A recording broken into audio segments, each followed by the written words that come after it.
Just finished watching Saving Private Ryan. Just noticed that that movie has all of my favorite actors in it. That's fucking uncanny. Didn't know that, but it's got Nathan Fillion in it. It's got Vin Diesel. It's got Tom Hanks. Yeah, Nathan Fillion is the first Ryan they meet, the one that they tell him his brothers died. He's like, but my brothers are in grammar school. If you go back, you'll see a bunch of actors you didn't know that were in it. Were in it, like the dude from Big Fat Liar.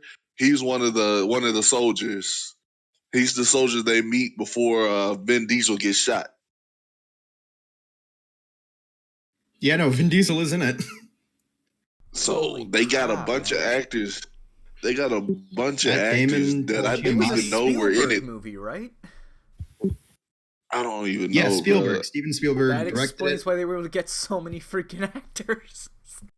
It was just like it's got all these actors in it, but like you don't even notice until you go back and watch it a couple times. So many of these people are just titled as Soldier on the Beach. Oh my god.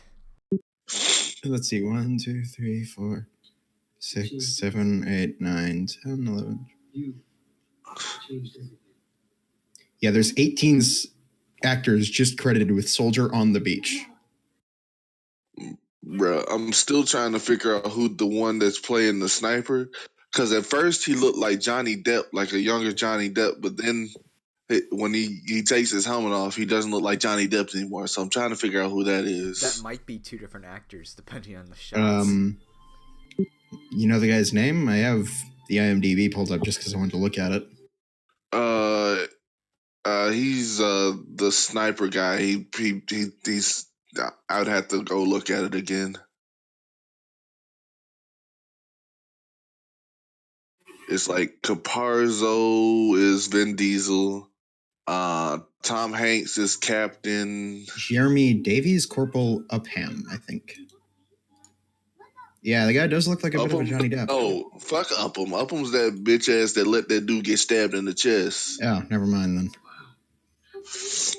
Them niggas was calling for ammo and Upham just let that dude go in there and stab him.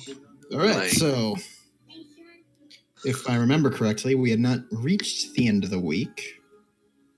Yes, we're actually at the party. Assigned everyone their partners. Oh yeah, that is where we left off. So, I believe it was everybody's gotten their outfits. If you didn't, then it would be we're gonna jump back a bit just to get outfits on. See what they look like. Get descriptors. Yeah, essentially for the fan artists. There are fan artists for this. Good God. Honestly, with half the stuff you've come up with, I want there to be fan art. No, we basically do Critical Role style where we go on Twitch just for the sole purpose of getting fan art. Like, we're not doing it for any big goal, not for any big dream, we want fan art. But, I want to see someone draw my character well.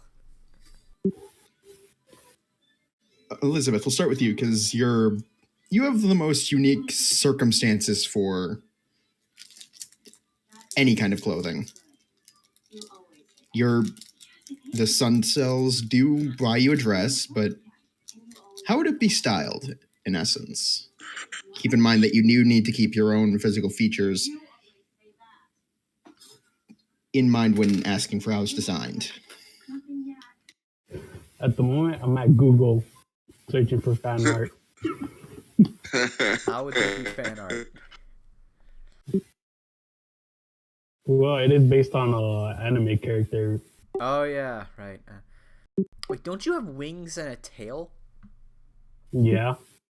That's why I told her. That's why I told him. How defined is your tail?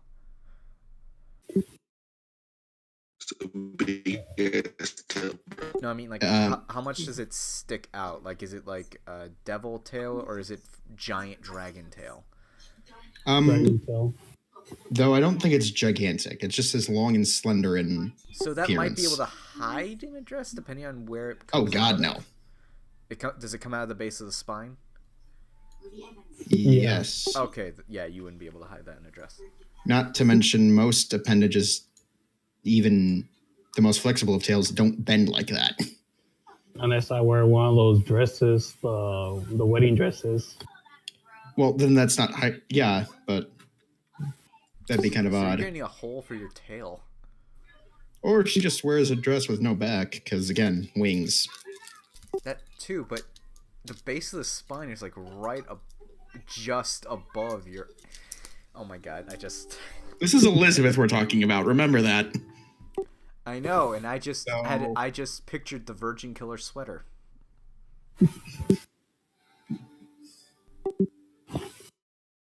That's what I thought of with a backless dress. God damn it. I was trying to go more cocktail dress, but...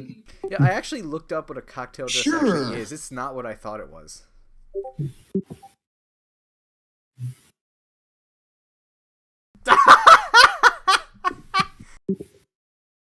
What the hell am I looking at?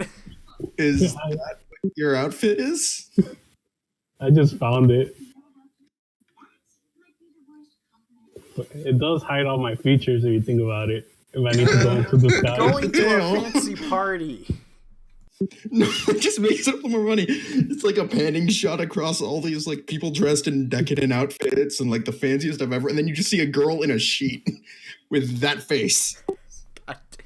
That's like a thing from Gitama or some shit.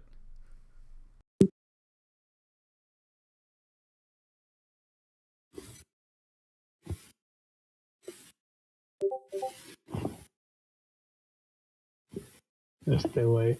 That's what you're wearing? Oh no, the white is the color, but the cowboy outfit is what I got on. Yeah, it's kind of surprising how easy it is to find how easy it is to get an outfit like that made. Like, you go to start describing it thinking that you're going to need to. It's like, oh, that style. Yes, we have that. I'll just go and modify one. And I wish I had known we could have just picked outfits. I would have gone to look through Google. Hey, spend the first 10 minutes doing seconds. So. It took me like 10 seconds. Yeah, but keep in mind, Rainer has only ever worn a robe. And also a butler outfit that he got the crap beaten out of him in. Oh, right. Well, actually, no. We took off the butler outfit for fighting, remember? Oh, yeah. You did wear a butler outfit once, but...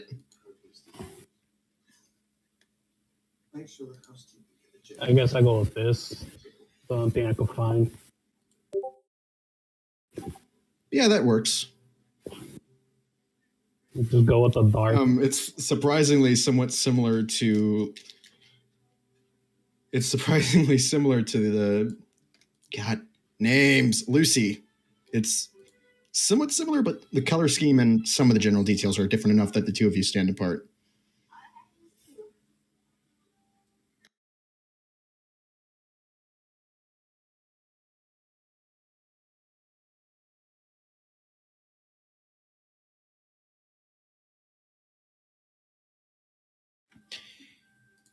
Anyways, yeah, Rainer, yours might take a bit because, although it probably wouldn't, given that a lot of people would wear robes just for the sake of comfort.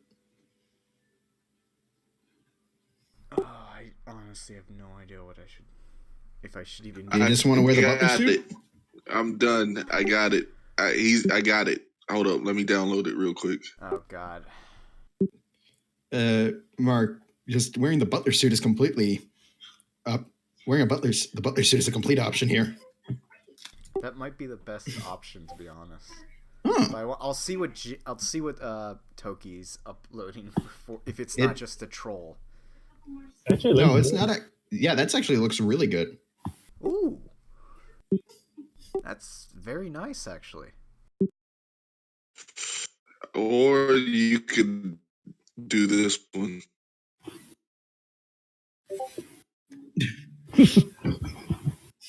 I'm gonna go with that first one because that feels like it's better for parties. More official. Yeah, you never know.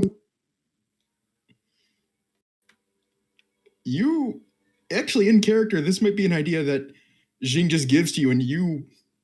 Oh God, that can be such a good prank. But what are you talking about there, DM? No, nothing. Just gods getting bad thoughts. And people with the charisma to pull them off. Yeah. Gods and being enablers. I need to stop that. But so you're going to go with the fancy robes? Yeah, that's honestly that's really good. Do you want to like change up the color scheme a bit, or do you want to keep it as that?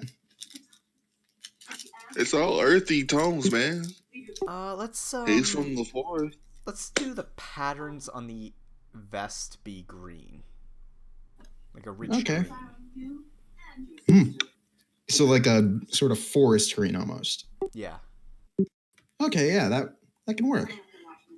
So yeah, that surprisingly you have a stroke of designing genius and like sketch out this thing fervently, then just hand it. What is that? And like it takes them actually the entirety of the week to make it, but then it is delivered to your room and it is amazing looking. So just for the sake of sanity again, which do you guys remember who you were teamed up with? I have the wife. Oh yeah, it's Jing as the wife. Elizabeth has Sandra, the older sister, and that keeps checking out her butt. Yeah. Elizabeth, you do notice that throughout the entire walk there, Sandra is lagging behind a few steps. Oh my fucking god, man. She gonna tap that, son. But yeah, and Rainer, you get Lisa. You notice Reginald's tailing you by a few steps. Oh dear. Wait, is this to the shop or to the actual event? To the actual event, but okay, we're going to build up to that event. So it's the day of the event. You guys have all been told who it is, and things are getting ready. Surprisingly, there's actually a curfew put in place. Nobody's allowed to leave their houses while the event's being set up. And guards are posted at every single house, and it's when you two look outside, you see the guards themselves are wearing this. They seem to be more suits of walking armor than people because you can't see anything of them. They wear this heavily inlaid and well-designed plate armor that would look amazing if it wasn't battered, worn, and extremely battle-tested. You can see gashes across the front breastplate, parts of the helmet that look a bit misshapen, almost as if something crushed it inwards and then had to be pushed back out again. The armors seem to be... It seems to be that the armor originally was a work of art, but over time, whatever this group, who are the guards, philosophy was, the more battle-scarred and more damaged your armor is while still working for you, the more dignity you have, because the guards are lightly scarred. But you did see one person with a very different set where everybody else is sort of a white gold. The other one is a red with inlays of onyx on it. It looks to be more damage than actual metal, yet it still seems to carry the same weight and presence of everybody else, if not more so. But the two guards are just standing there. They both have long swords and these large kite shields that are actually quite thick.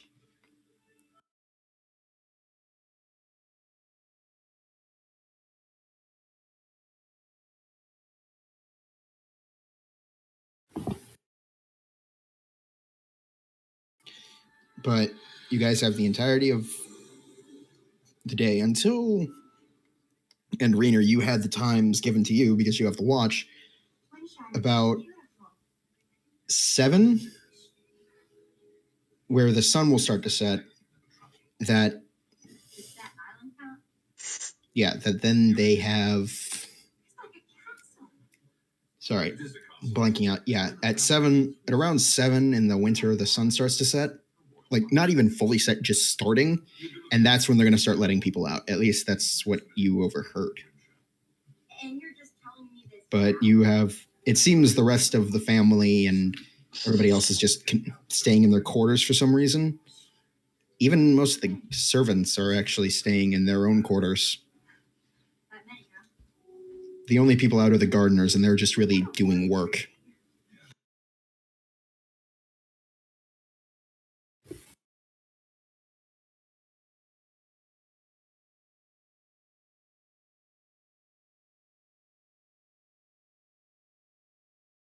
I shall try to comb my hair, because Rainer has not dealt with his hair in a long time.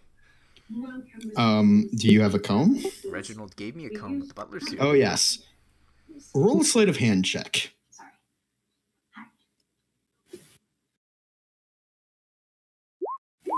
Nat 20, boy! And when 2 hours later you're in a fight scenario, that's gonna haunt you. But yeah, never mind that.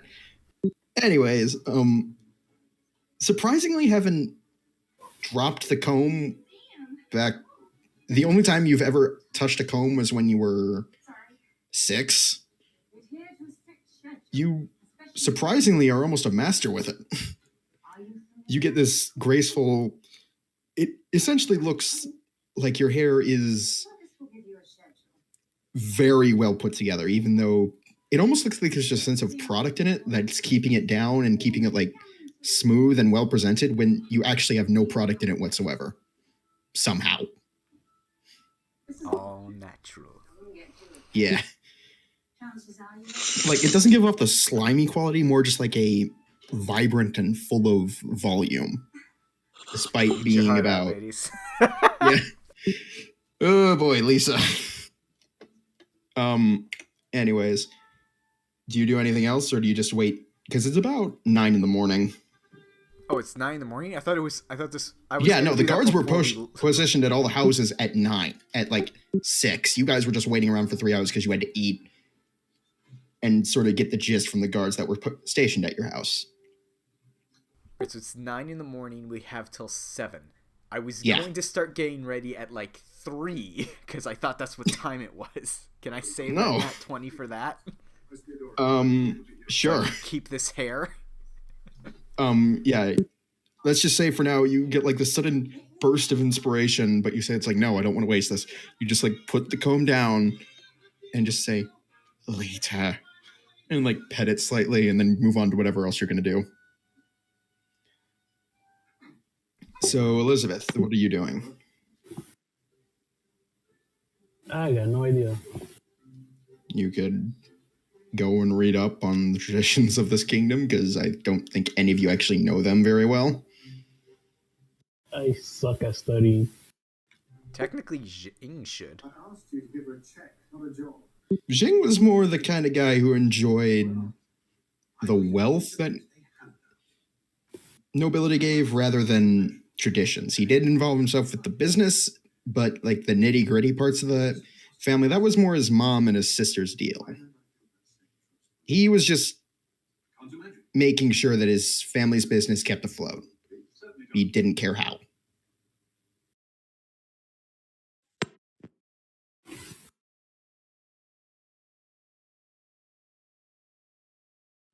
Yeah, man. So pay all your dues.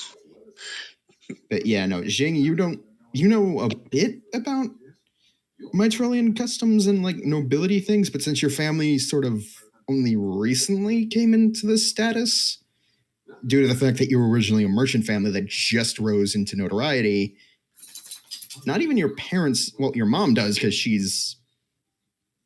just studies everything she can to get an edge, but your dad, not so much, and your dad kind of raised you most. So, like, you might know some, but not much. Did you mean notoriety or notoriety? The world of Mitrel is very much a cutthroat business when it comes to any form of commerce. Okay, just wanted to be sure. Yeah. So you're gonna turn that? Thank you. Anyways. Somebody came downstairs and turned the light on and then walked upstairs like they were going to turn it back off. Anyways. So, if you want to try and do anything, now's the time. Elizabeth? I guess I go to... Oh, actually... I'll just sleep in. All right. You go to bed and sleep until someone comes to wake you up. Or rather, you'll just wake up at a certain point. Jing, what do you want to do with Lucy, too?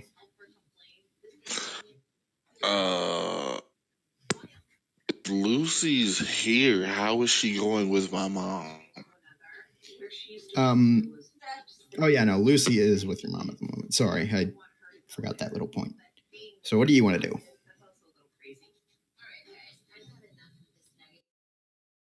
Wait, what? What do you want to do? You got the entire day to yourself, and you're back at Suncell.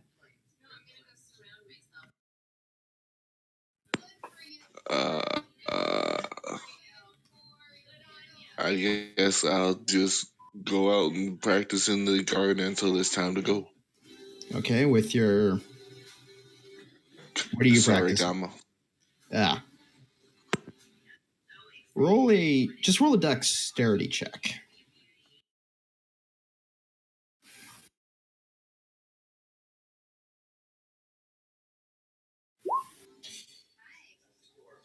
It's sort of the first time you've legitimately tried to integrate the essentially chainless kusarigama into larger sweeping techniques. So you do several times drop them, throw them into a bush. You give one of the gardeners a pretty close shave, but it does take you the most of the day. But by the end of it, you're tired, a bit exhausted, and very sweaty. But you do have a good handle.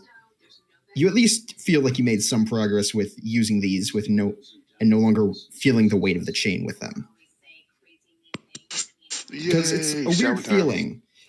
Whenever you throw them and try to activate the chain and start swinging them, they do react as if there is a chain there, but they move slightly faster than they should as there's no weight behind the chain itself, since it's ethereal.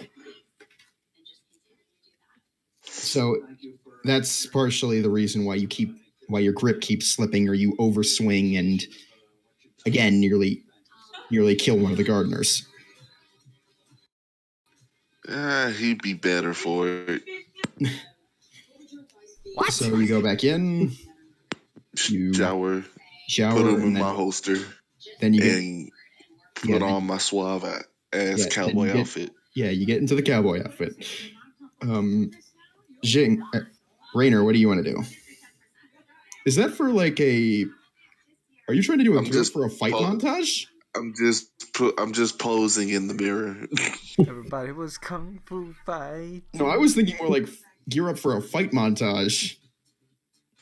You're the best around. But moving on, Rainer, what do you want to do? Honestly, I'm scared to do anything right now with how this is gonna turn out. Since everyone's apparently staying in their rooms, is what you said. Weirdly, if you want, you don't know because you three, well, except Jing would have known this, but you don't because you've just stayed in your room for the moment. It just seems that the house seems a bit quieter, save for like the occasional chirping of the more exotic wildlife outside that just seems to like pass through. So mostly birds, but yeah, for the most part, the house random scream. What? Oh yeah, the one startled scream from the garden. But yeah, the house seems a bit quieter than usual.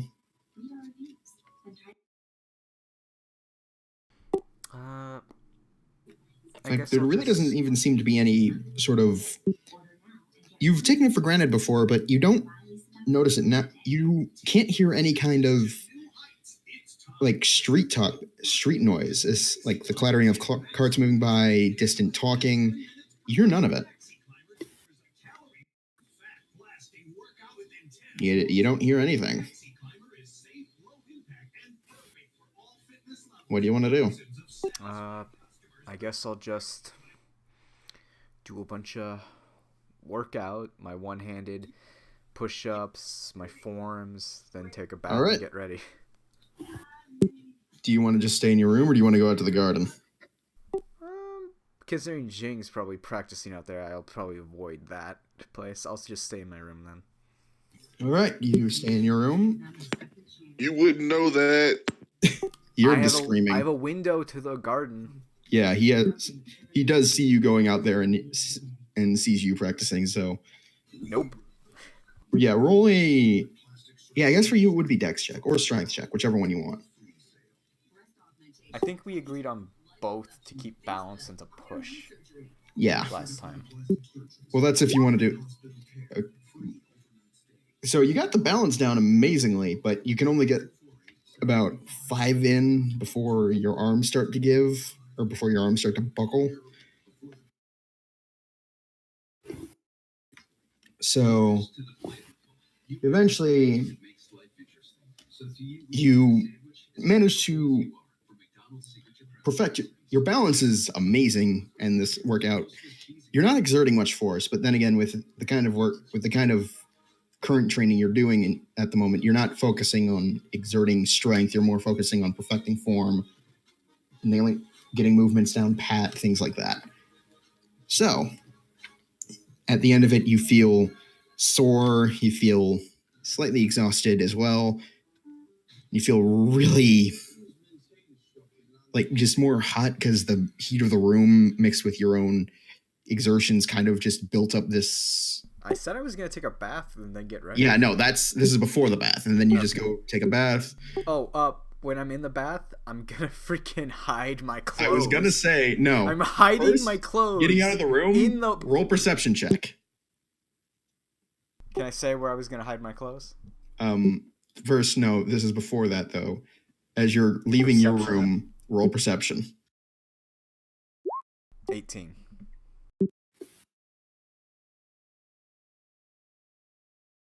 One second.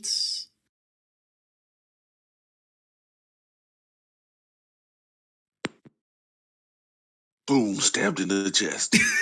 What? The dragons send their regard. No. But what?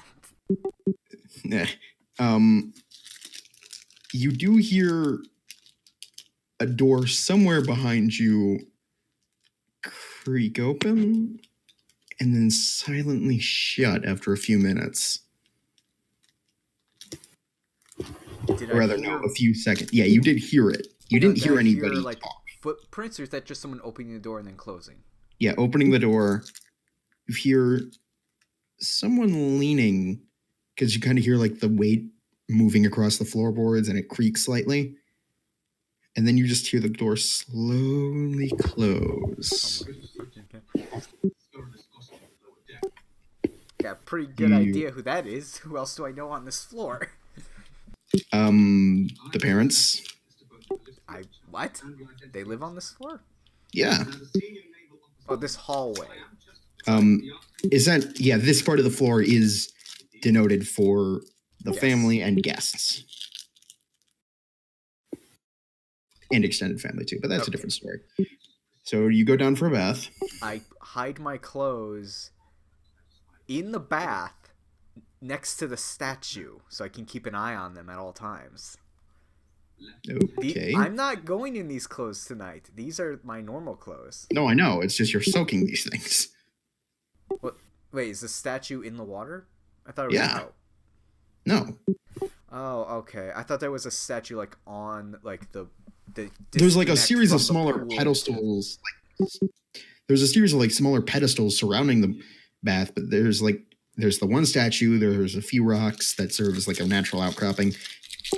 Can I like? All right, since that plan fell. You can roll a sleight of hand to try and hide them. Just roll a sleight of hand.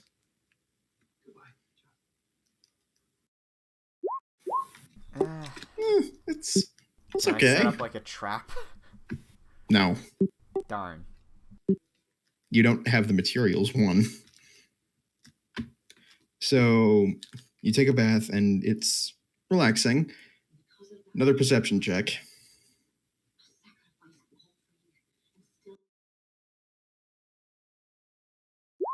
$22. I catch them red-handed. Yeah, no, you feel somebody staring at you. I felt this before. I'm running to the changing room. The eyes follow you. What? The eyes follow. Is there no one in the changing room? Are my clothes there? Roll equip. Yes, they're still there. Yeah, a quick check under a quick check under it. They're still there. Yeah, no. Roll a investigation check. This is to see if you can find anybody in the room.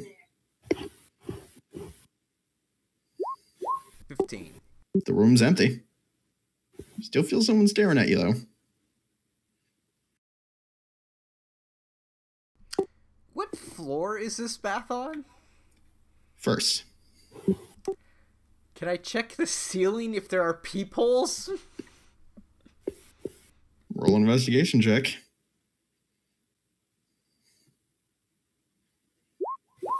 I know nothing. You actually, in an attempt, you don't realize that the ceiling is actually quite higher up, and you don't realize there's benches you could stand on. So you jump, slam your head into the ceiling, and then pretty much just fall on your ass. Let me see. He gets a concussion. You hear someone giggling Can I pinpoint before it is giggle? immediately stifled. Roll perception check. Do I get advantage because I heard the giggling? No. Damn, I was hoping. If you for that. did, it would have been canceled out by the net one of you. 12. No. You think it might be coming from one of the walls, but you're not sure.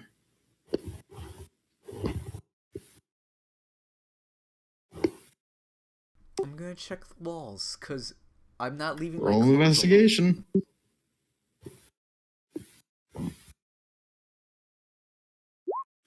Two. Nope. These are walls. They're nice walls. They're walls. I hide my clothes somewhere different and then go back to my bath if I didn't finish. Roll a sleight of hand check. Was this like halfway through my bath? We're like 5 minutes in. Oh my god, they have no self-control. 22. You hide them much better. There is no way anybody's finding those. Good. You go and take your bath. Unless they watched you Another hide them. perception check.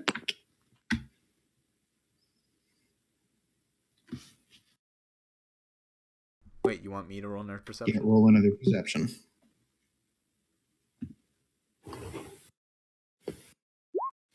$21. You get the feeling that someone's still watching you, but it's much more reserved. Like whoever it is a bit more wary of you.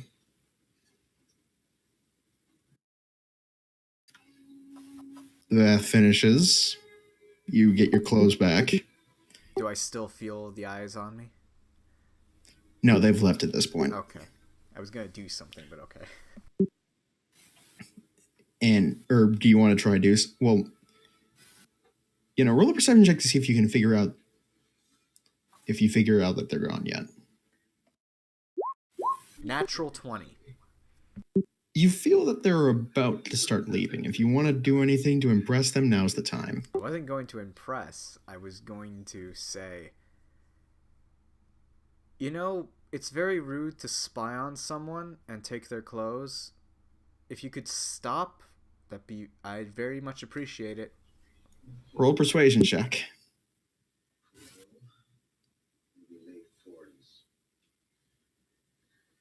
Persuasion? Persuasion. 19.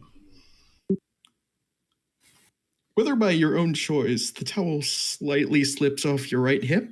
What? And why is that? They immediately leave. Wait, what? They still got the message. It's just apparently persuasion is the art of convincing someone to your side using any means necessary. Apparently for you, that meant with your body slightly. Hold on. You gave them what they wanted and they left. Fine, whatever. Now, mind you, you didn't just throw the towel off. It just slipped down slightly. Slightly. So, am I flashing, or is it just... You were teasing. Okay. It's not as bad as I thought it was going to be.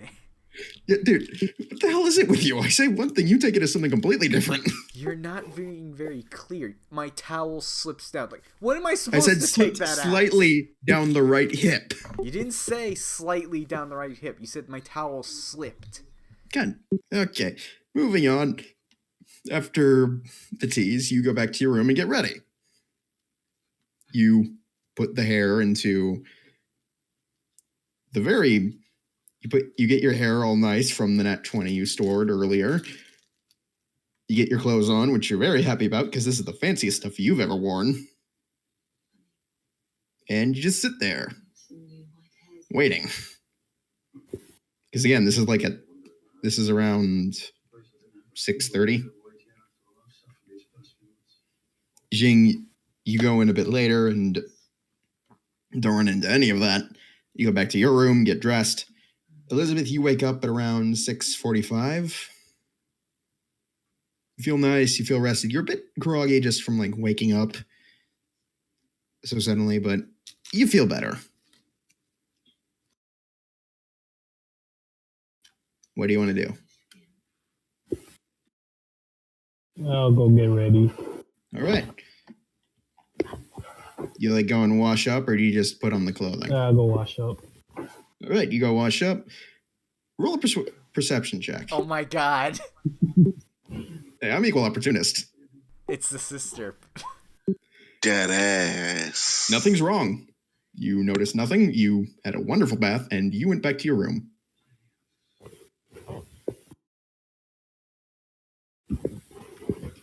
You got dressed and waited. You two are lucky there are no cameras. Probably be like flashes.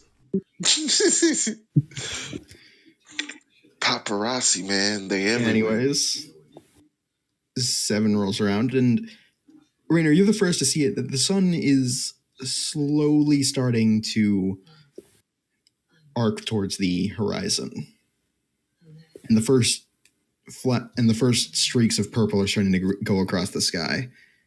It's not dusk yet, but it's definitely getting close. The guards are also let in and are now waiting just to escort the entire family as a whole to the party, apparently. So... Oh yeah, do those tickets come with a +1? How are they getting us in? That is actually the question the guards ask. And God, I need names. I'm not good with memory, so I need... You have a names tab now. Yeah, I know. I have lists. Archibald, the father of the house, explains it off with, they're essentially just bodyguards. I know that you members, I know that you are exemplary, but given how my family came into nobility, I always feel that a bit more protection is for the best. The guards sort of exchange a glance, and even with like no facial features, you can sort of see there's a question of, should we take that as an insult? Nah, he's just a bit paranoid. All right. Like, they're very expressive for guards, possibly because they have no faces. Well, yeah, with no masks. Emoting is very important for these guys. Yeah, because, Jing, you do notice that they seem to almost carry a sort of edge of performance with them. Like, instead of just,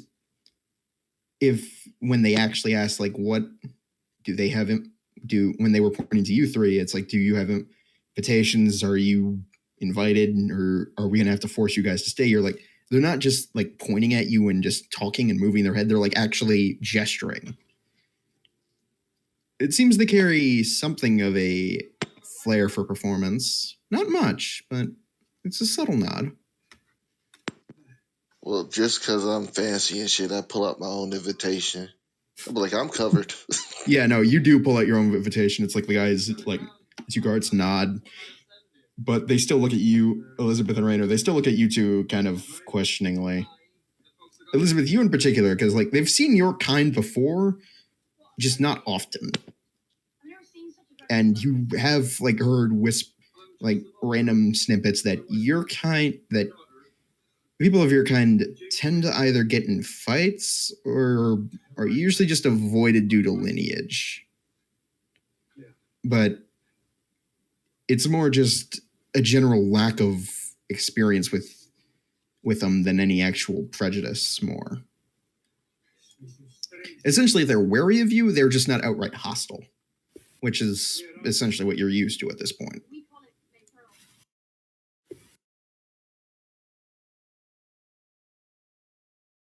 But I think I got a hacker on my computer.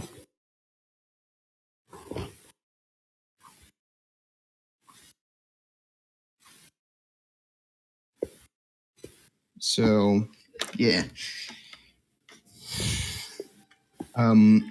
So the 3 so you guys are sort of waiting with both Archibald, Reginald, and a few of the other servants that appear to be coming more as sort of a gesture of goodwill to contribute a few servants to help with the sudden intake of workload. At least that's how Archibald explained it to you. And the 3 girls come down the stairs. First, the wife. Despite her more somewhat... She is a bit old. She is a fair bit older. Yeah, she's a fair bit older, and I wouldn't say cold. She's not Jing's mom. She's more a sense of matronly instinct, I guess, is the best way to put it. It's sort of, she kind of has the bearing, and she's an elf. Yeah, she's an elf for one thing, and she's just sort of has the general sense of saying, I own this place and I know it. And her dress sort of reflects that. Has slight inlays of gold, actual metallic gold, not like heavy shoulder plates or anything, like little small threads and smaller embellishments on the dress itself. It's very fine. It's white, and it seems more like it's very conservative. Not much skin is being shown. It covers most of her body, and her arms are encased in these long gloves that have small gold embellishments on the knuckles. But beyond that, the dress is somewhat plain besides those smaller gold parts, and there's not much gold on it. There's a small bit on the shoulders, the arms, the knuckles, a bit on the chest area, but not much. Sandra is a complete 180 of that. Her dress is very flamboyant, is the best word for it. Slutty? No, not that far. There's a difference. Whereas the mother is sort of conservative, the sister leaves very little to the imagination. The dress is form-fitting, tight. It stops right about it does descend the entire leg, but the upper body is very tight, very form-fitting, and shows a good bit of midriff. And Elizabeth, you're surprised to see that she actually has some muscle. Like, not fully defined six-pack, but there's definitely there's the beginnings of one. And Lisa, it's essentially the same as a dress somewhat similar in like to what Elizabeth's wearing with like frills and such, but except it's white, gray, and silver, and completely conservative. Like it goes up to right at the base of the neck is where the cloth ends. And Reginald's actually guiding her down by the hand, and he hands her off to you. Rainer? Wait, what?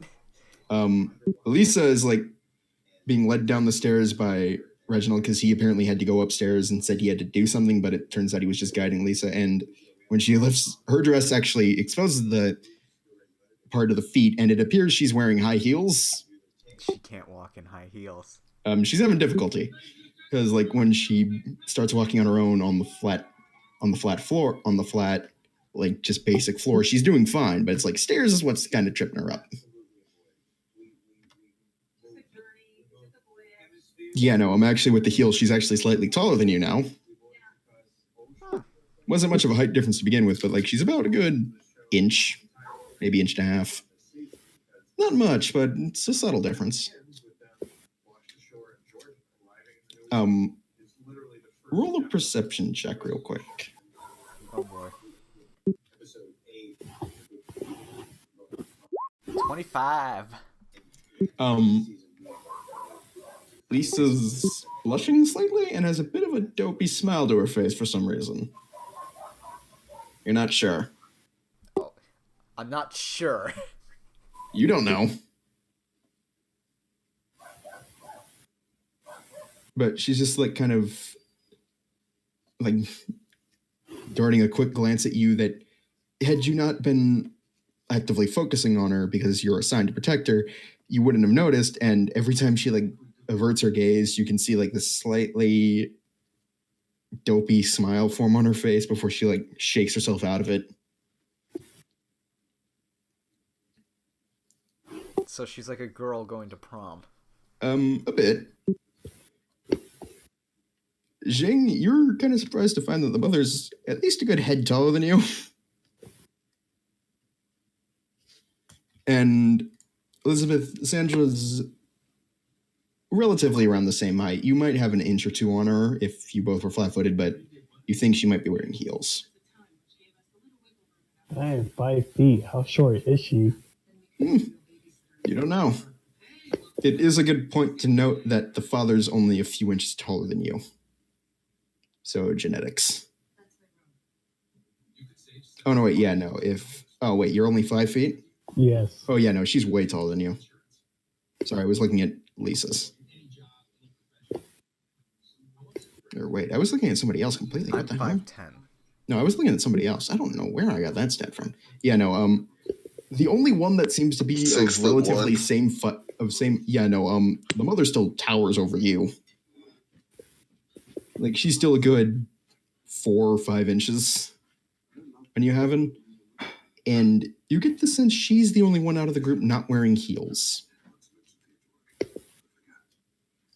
Yeah, Elizabeth, she got legs. Yeah, the sister is taller than you. Not by much, by about 6 inches. Actually, no, yeah, she is way taller than you. She's about almost a foot. She's almost 6. She's a bit more than 6 because of the heels. And Lisa is just cresting 6 feet. Sorry. Heights. I need to write this shit down. Damn it. Yeah, it's kind of weird.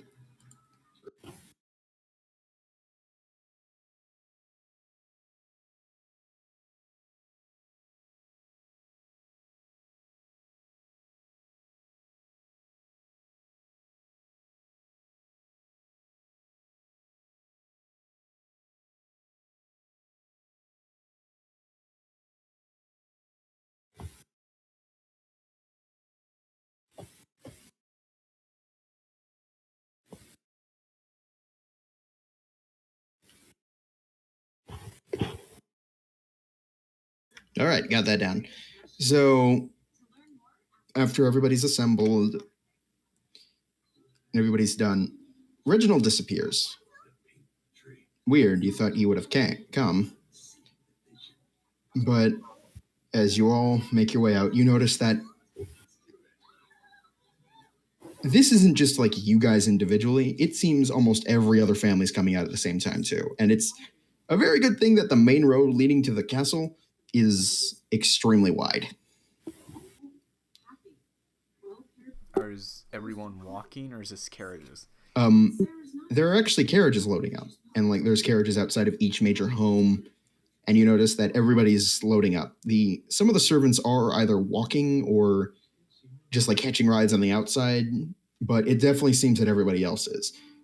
As the carriage is opened up, you notice it is conspicuously only 4 seats.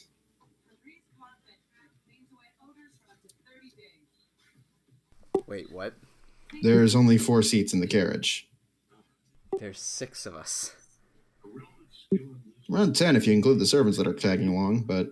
Oh, yeah. I thought they would have a separate carriage and go on ahead. I jump on top of the carriage. All right, Jing clambers on top of the carriage. Elizabeth? Go inside. The carriage? Keep in mind, the family's already seated inside of it. They climbed in first. There's like still a bit of space for you to stand, but it'll be very uncomfortable and kind of cramped. Can I sit next to the driver? You want to sit on the outside? You said there were. You said there was 4 seats. Yeah, there's only three. There's only 3 girls. Yeah, the dad's coming. I thought he was going somewhere else. I thought he was going to a meeting. No. The meeting is at the palace. Oh, okay. He's just not going to be present the entire night. Okay. She can sit in the carriage with her little friend on her lap. Dear Lord. Elizabeth? Is this a horse-drawn carriage or a magic carriage? Horse-drawn. Can I sit next to the driver? Actually has a roof. Yeah.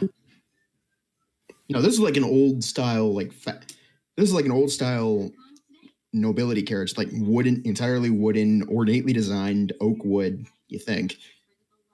None of you have actually seen oak wood. It's just a very dark wood. And yeah, it seems very fancy. And it actually has wheels. Does it have a seat on the reverse of the driver? Yes, but there is somebody occupying it. Who's on the back? The 2 guards. Motherfucker. So all that's left is either the top, or you can try to sit inside. No way in hell is Ringer gonna do that. I'm sitting on the roof with Jing. All right. You clamber onto the roof. There's surprisingly a lot of room. The servants are actually sitting up there too. Again, fuck? The carriage is about 10 feet by 10 feet. How the fuck can it only fit 4 people inside? Walls are thick. Gifts for the queen. Okay. Yeah, walls are thick and gifts as well. Again, this is coronation. There's probably going to be some gift giving. Oh, are we expected to bring gifts? Oh, God, no. Hell no. Gods, no. Well, Jing, maybe? But... Mom's got it taken care of. Yeah, no, your family's got that part taken care of. So, Elizabeth and Rainer, no, you 2 are just bodyguards. You're not expected at all to be able to contribute the kind of gifts that nobility can give. But yeah, Elizabeth, where do you sit? Actually, can I just fly over there? That might be improper. Yeah, you can fly. I guess I fly over there. Well, I'll fly with them. Yeah, no, you like fly over the cart, and like a couple of the servants sort of give you this wide-eyed stare. A few of the nobility like give shocked glances. Some of the guards even like go for the sword, but then realize, oh no, wait, it's just a person. And yeah, no, you do give people quite a bit of a scare, but none of them react badly. Too badly, at least.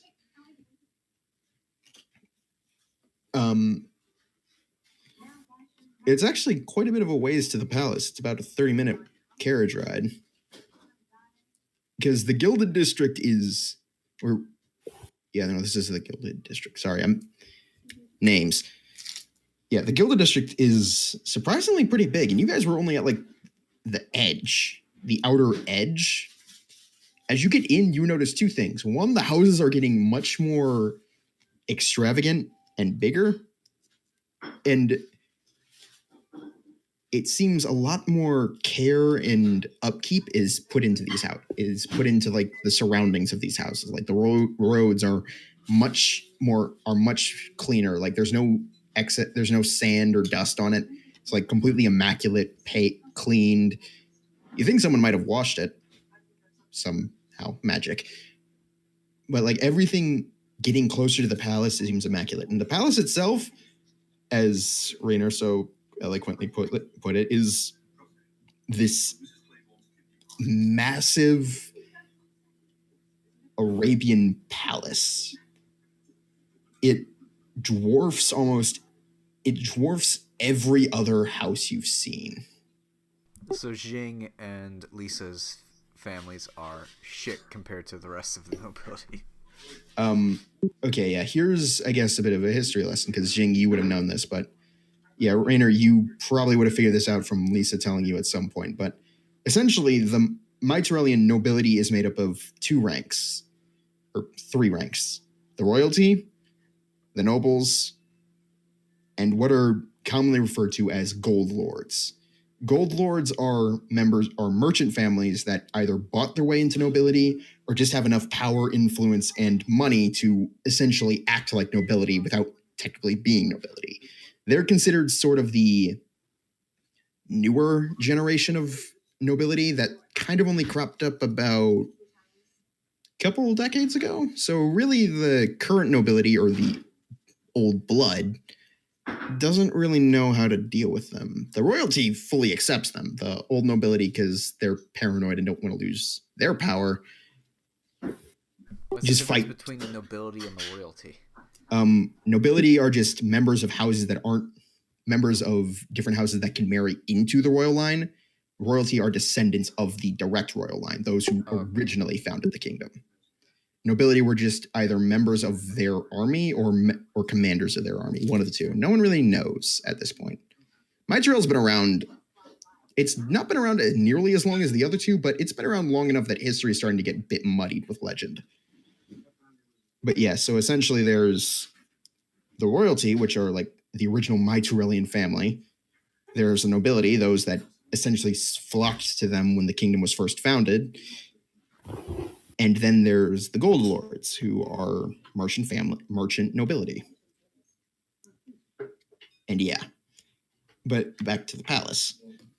It's immense and a bit daunting. Like, you guys could see it. You guys could actually see it. It was a bit smaller from the house, from Suncell, but the Suncell's house. But the one thing you guys always remembered seeing, whenever you were in like whenever you were on like the main roads, you could always see the palace. And seeing it up close, you can understand why. It is massive, to the point where you get up close, you don't even see the full thing in your point of view. Like, you legitimately have to turn almost a full 90 degrees just to see to the end of it. And even then, that's a bit of a stretch. And it's these sweeping spirals with these. It's essentially like an Arabian palace, except it's massive. And there's this grand entrance where all the families seem to be offloading. The servants are like dashing off to the side just to help with like the kitchen or anything else. And you also do notice that accompanying several of the noble families are those that definitely don't look like they're nobility. Some of them, they're all wearing like fancy dresses, but they all seem to have a look about them that they're not noble blood or even members of gold lord families. They Potential bodyguards. If you want to try and figure that out, you can roll an investigation. You get the general sense that you can't tell if they're bodyguards, but you get the general sense that the Suncell house is not the only one who hired bodyguards, or probably isn't. You do notice that the guards at the gate at the main entrance this time, though, their armor is immaculate, like brand new, not a single dent or scratch on them.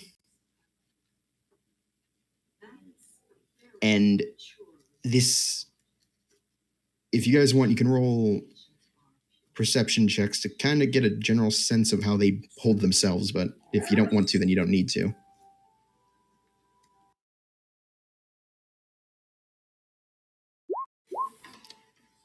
you get the general sense that while the armor is like immaculate and perfectly sound structurally, the guards seem somewhat uncomfortable to be wearing armor like this. Oh, it's the showy armor for guests. You get that sense, yeah. Well, actually, no, you guys both get that kind of, this armor is obviously not what they usually wear, and they're kind of uncomfortable in this stuff for some reason, for one reason or another. But you all walk in, and first you're led to this banquet hall, and it's larger than any room you've ever been in. In fact, it's almost a bit of a stretch to see the other end. There's these three immensely sized long tables just stretching from one end of the room almost all the way to the other. And at the very end, you can see this sort of small semicircle raised balcony of sorts. Well, I wouldn't say balcony. It still has like structure underneath it that appears to lead, essentially a stage, except it's very small. It seems to just be like a way on. It's almost like a balcony in essence. What's up? Like a small balcony, and there's a small staircase wrapping around the outside of the structure up to it, and there's a door, but it's currently closed. And everybody is sort of just, and all the nobility are sort of just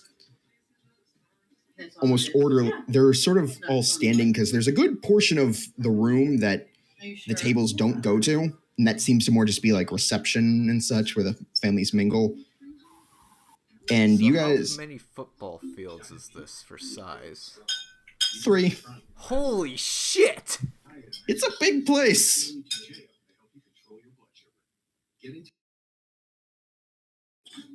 But yeah, so you all mingle, and everybody roll perception checks because you're all sticking by your designated. The father immediately makes a beeline with, and you notice most of the other male nobility also goes off. A few of the female do too, but it's a majority men. Heads of house, current reigning men. You get the general sense that it's sort of a meeting of those who run the general businesses, because it's sort of a even split of men and women going off. Jing, did you roll a perception, or was that old one's for the guards? Toki, you there? Did you mute yourself again, Bye? No, it would have shown us something. Roll a perception check.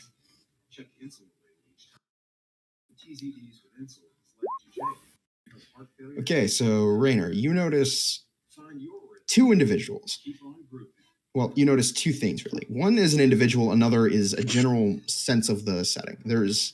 First, the setting is that there appears to be standing more, it's very hard to see, but standing almost, you look up and the ceiling goes up a good 50 feet.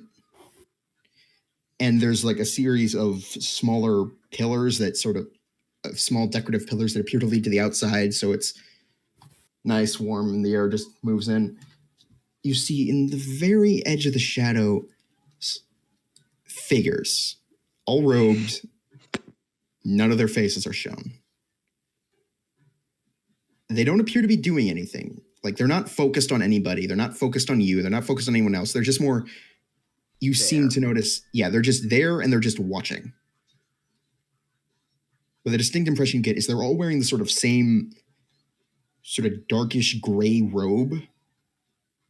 And it's sort of cinched off at the waist by a belt. And they're not making any moves. They're just watching in the belt. They're just watching up there. Do I see any masks? No, they have hoods pulled up over, and all their faces are. Well, no, they don't even have hoods. It's just their faces are obscured by the shadow. Because again, this is pretty far up, and there's like a lot of natural light at ground level. But I have dark vision. Does that help at all? Or does the light cancel that out? the light cancels that out. Okay. You also notice an individual. You don't talk with him. It's more just you see him, and he's tailing a different noble house entirely. But you do notice a symbol, more of a brand actually, burned into his neck. Oh fuck! Really? It's a dagger, and there's 3 drops of blood, and there's 3 drops of something coming down from the tip. It's a mark, and it's fully exposed. Like, he just is showing this to the world. Do I recognize said mark? Roll a history check.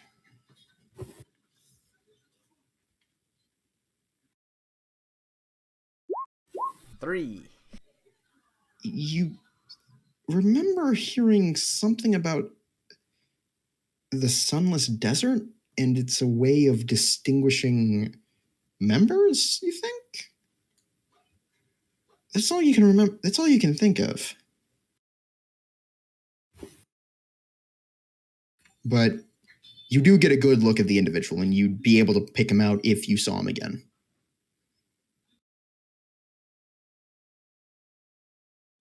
But yeah, he doesn't seem like menacing. He's actually just a human, and he's got somewhat tanned skin, but the mark is definitely there, and it's branded right into the side of his neck on the right side. And every once in a while, he comes up to scratch at it before pulling away again and kind of like awkwardly rubbing his right hand on his leg to sort of get the feeling out. But it's just there. It's just a guy that you noticed, and he just sort of stood out for some reason. Is it a recent burn? Is that why he's scratching it, or is it just... It's just a brand mark that seems to be on his skin. Okay. The scratching more either... You can't tell, but you think the scratching is sort of a unconscious tick he might have developed. You're not sure. Though he seems nice, actually. He's laughing with the members of the family he's with. He's actually conversing with some of the other bodyguards, and they don't seem to despise him. It's just, the mark's a bit off-putting for some reason. Elizabeth, you do notice a different person, and it's one of the guards. He actually has his helmet off, and it's this human male. He's got a bit of stubble forming, not a 5 o'clock shadow, more just like a small layer of stubble across the chin and a bit of the cheeks. He's got this brown hair that's tied back in a small, neat ponytail, sort of just to keep it out of his face. There's a few scars on cheeks going up to almost to the jawline. One is pretty deep, and it goes right below the right eye all the way to the jawline. And he seems to be conversing with some of the nobility and even a few of the bodyguards, but he's wearing full plate armor, and his is ravaged. As in, and it's a emerald green with a sort of light bluish coloring as well. But the point is, the armor is, again, sort of almost wrecked, but it still seems to be functioning for him. At his side, he is carrying a weapon. It's a staff.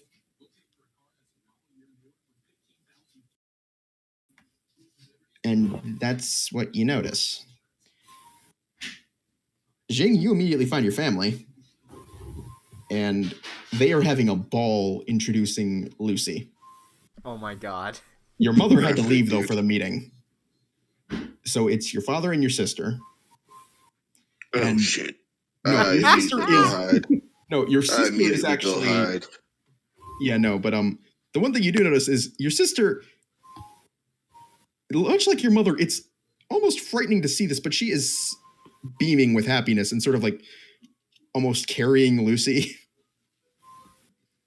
Oh my god, do I see this?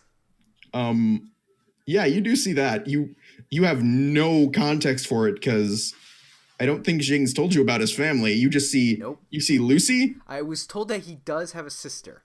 Yeah, you do see the sister, but you just see the sister happy to have a younger sibling. Or I think cousin. Jing, if you want to try rolling a stealth check. Okay. Stealth like a motherfucker. Hiding behind your appointed guarding. Yeah, no, you do find him like cowering slightly behind you do find him the taller lady. Yeah, you do find him cowering behind God names. Miss Sunzel. Yes, Azela. You do find him hiding behind Azela, like sort of the cartoonish, like peeking around the side of her dress. She like looks and then follows your gaze and then just is immediately trying to stifle a laugh. Rainer, you have no idea why this is funny. It's just, Elizabeth, you do see this, and it takes all you can just to avoid bursting out into laughter as well. Don't laugh; they'll notice. Laugh a little louder.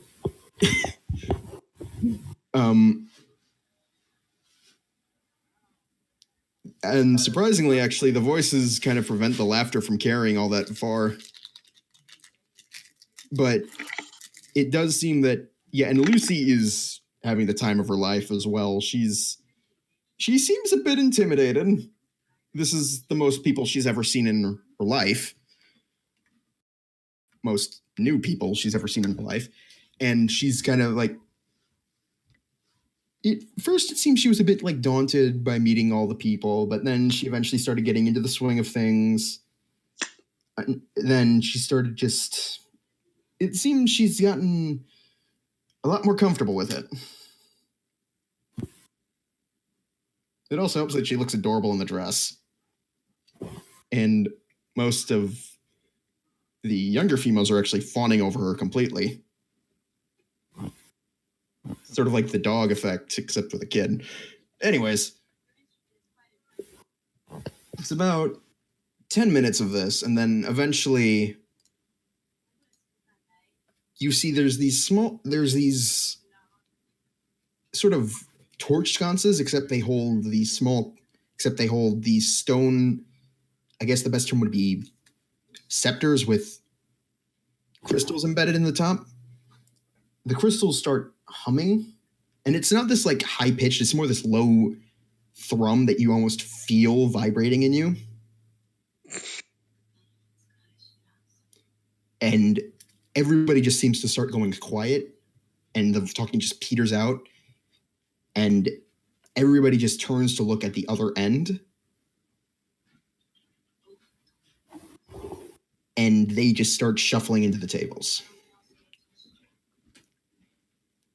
You all follow suit, and you're all seated general distances next to you're all seated generally close to one another.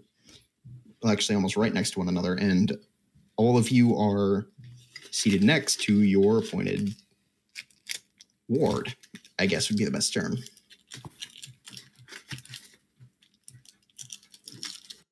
Oh my god. This is Lisa and Rainer's first date.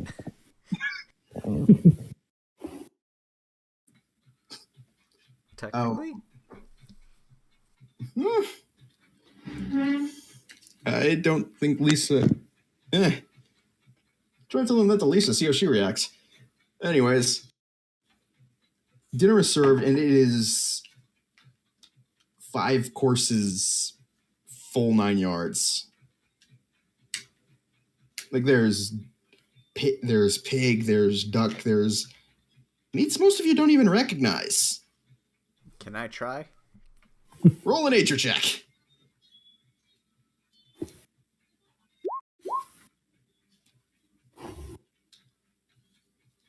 It's definitely nothing mammalian. The fuck does that mean? It's not a mammal. Oh. It's either a lizard or an invertebrate, and considering the size of some of the invertebrates in the deserts, you wouldn't be surprised if some some cocky bastard went out and killed one of those just to eat it. Next course, giant sandworm for each table. But yeah, no. So it's all served, and the food is amazing. Roll a Constitution check to see how much of it you guys can stand before you start just tapping out. And checks, not saves. This is a freaking 5-course meal. Yeah, none of you. Natural 20. I'll all y'all fuckers. Rainer, you're still raring to go even after the 5 courses. Nick, Elizabeth, and Jane, you guys don't even make it the first course.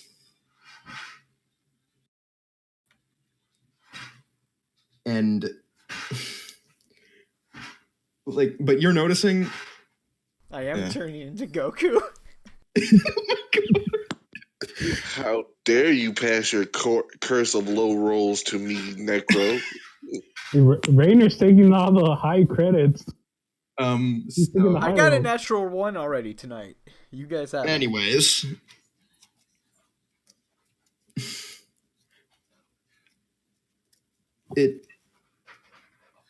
After a certain point, things start petering out. It's about an hour. It's around 8:30. Yeah, no, it's 8:30 now. Rainer, you keep checking the watch, which they made a pocket in the robes for you to keep it. Nice. They got they actually made a little chain for you to connect to the watch so that you can just pull it out. Oh, so I'm just. You're a train conductor in robes. Oh my God. They even offered to make you a hat. With a monocle and a cane? No, just You get the reference? Yeah, I get the reference, but they offered to make you a train conductor's cap. Except in solid color instead of the stripes, but moving on. Eventually you're all sequestered into this ballroom, and it is immense. How many times bigger than Beauty and the Beast? 3 times. Ooh. Not insane, but definitely fitted to keep the entirety of the nobility. All right, so as we're moving, the people there's this. It's actually sort of a lowered pit almost, and there's several staircases and a large outer ring on the upper balcony. And Lisa in particular starts clutching your arm, Rainer. I take this opportunity to hold her hand with my other hand. She immediately goes red. You're a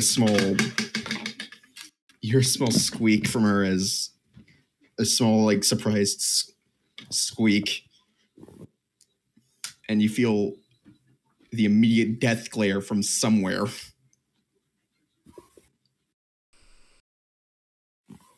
Oh, fuck. He's followed us and is hiding.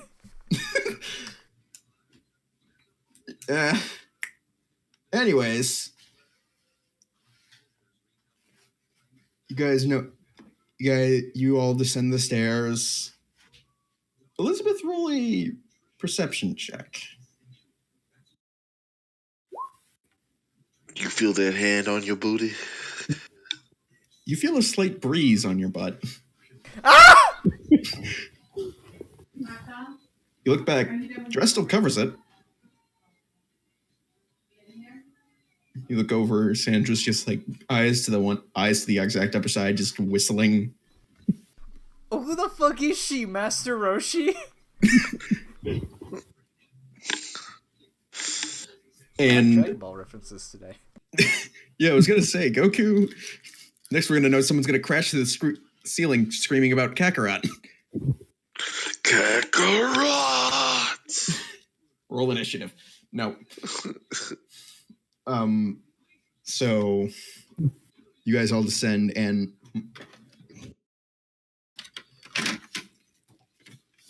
you guys didn't notice this at first, but actually there's sort of these small alcove. There's a small alcove right underneath like the largest of the staircases. And apparently a massive band is playing there. Oh no.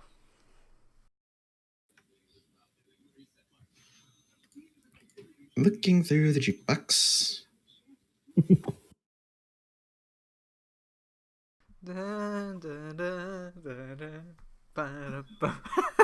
Shut up.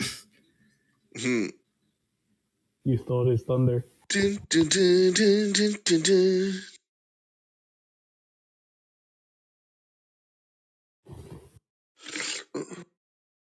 Pokemon Battle Minute. I'm halfway from playing the 8-bit theme. Don't test me. I can't hear it, so I'm not playing it yet. I mean, I can't hear it anyway. My computer's on mute. Oh. And just because you guys decided to do it. Yeah, no. Oh, I thought my computer was on mute. Holy shit. Don't make fun of the god here, people. I was not making fun of you. I was playing a stereotypical song. Captain Planet. The music is... He's a hero. No. The music is an odd blend of sort of this... A lot of you have heard from street performers this sort of style of Mitralian. It's very like fast-paced and energetic and just almost seems to add a sort of a drum beat to the very erratic life that almost all of Mitrel has.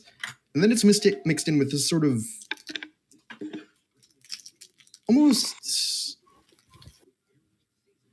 romantic, slowed down orchestra, because the majority of the Mitralian instrumental course is either like smaller string instruments or percussion or winds.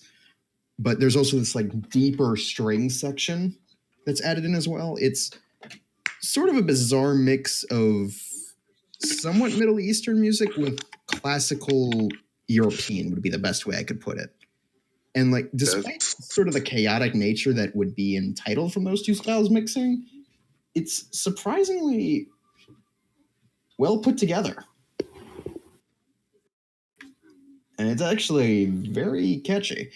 Anyways, it appears that this is sort of the point where everybody this sort of plays in, and then after everybody's filed in, the music's sort of just playing as background. Everybody's attention is brought to the main hall again by this low thrum, except this time it's more localized towards a staircase. And everybody turns, and standing atop it is Elizabeth. You immediately recognize it as the person in green, except now he's wearing the helmet. And he's flanked by the person in red. And behind them are three figures. All three of them female. The youngest, all three of them have a darker skin tone, and they have somewhat elven features, but seem predominantly human. Though there might be half-elves. Point being, the youngest of the three is the one that's in front, right between them, and slightly behind. Like, she seems to carry, even though she's the youngest and actually the shortest, she seems to carry this sort of maturity and age that would not come with somebody her physical age, because she looks to be in her teens, like she's barely cresting 17, yet whenever her eyes sort of sweep over you, you feel this sort of colder and calculated gaze of somebody that has enough wisdom to know who to seek out and who to look out for. Her hair's actually, she has this long braid that almost reaches down to her hip, that almost reaches down to her waist, and there's small flowers woven into it as well. The dress she's wearing is long, extravagant, and purple. Dominant color. Then the woman to her left and slightly behind is a woman in a robe.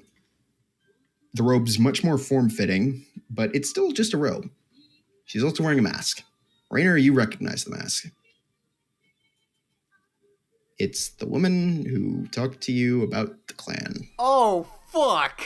She's high-ranking. And the third woman is an older individual. Her hairstyle is much longer, actually. It's draped over one shoulder and almost comes down to her knee. But there's it still has like this vibrant black to it. There's traces of gray. Her features are much more defined than the younger girl, but you can also tell there's a weariness to it that just... You can tell this woman's had a long life. And there's another person that comes up with the two knights. He looks like an announcer, basically. And now, presenting to the collected nobility of my Tyrell, Empress Cyrena, and Empress-to-be, Mala. And there's this roarous applause that just comes from everybody. Like, you notice there's a couple figures, the bodyguards and a few others that don't clap or aren't sure what to do, but the majority of the crowd is just, like, it's not sort of uproarious or, like, fans, rabid fans. It's more just like this polite, it's like mass golf clapping. Wait, the Empress-to-be is Mara? Mala. Mala? You put Samara as the heiress. Oh, sorry. Oh, yeah, I mixed up the names. Current Empress is Mala. Empress-to-be Samara. God damn names. Curse you, Word document. Damn you, names. It's more having ADD. But, yes, so the younger girl is named Sumara. The current Empress is named Mala. And... like, it's, again, with the applause, it's not like uproarious fans at a favorite Queen sports game. Clap. Yeah, it's basically like mass golf clapping is essentially what you're getting from this. And there's like all these butlers and roll perception checks because this is just to get a general sense of body language from these two, besides what you've already gotten. All of us, or all of you?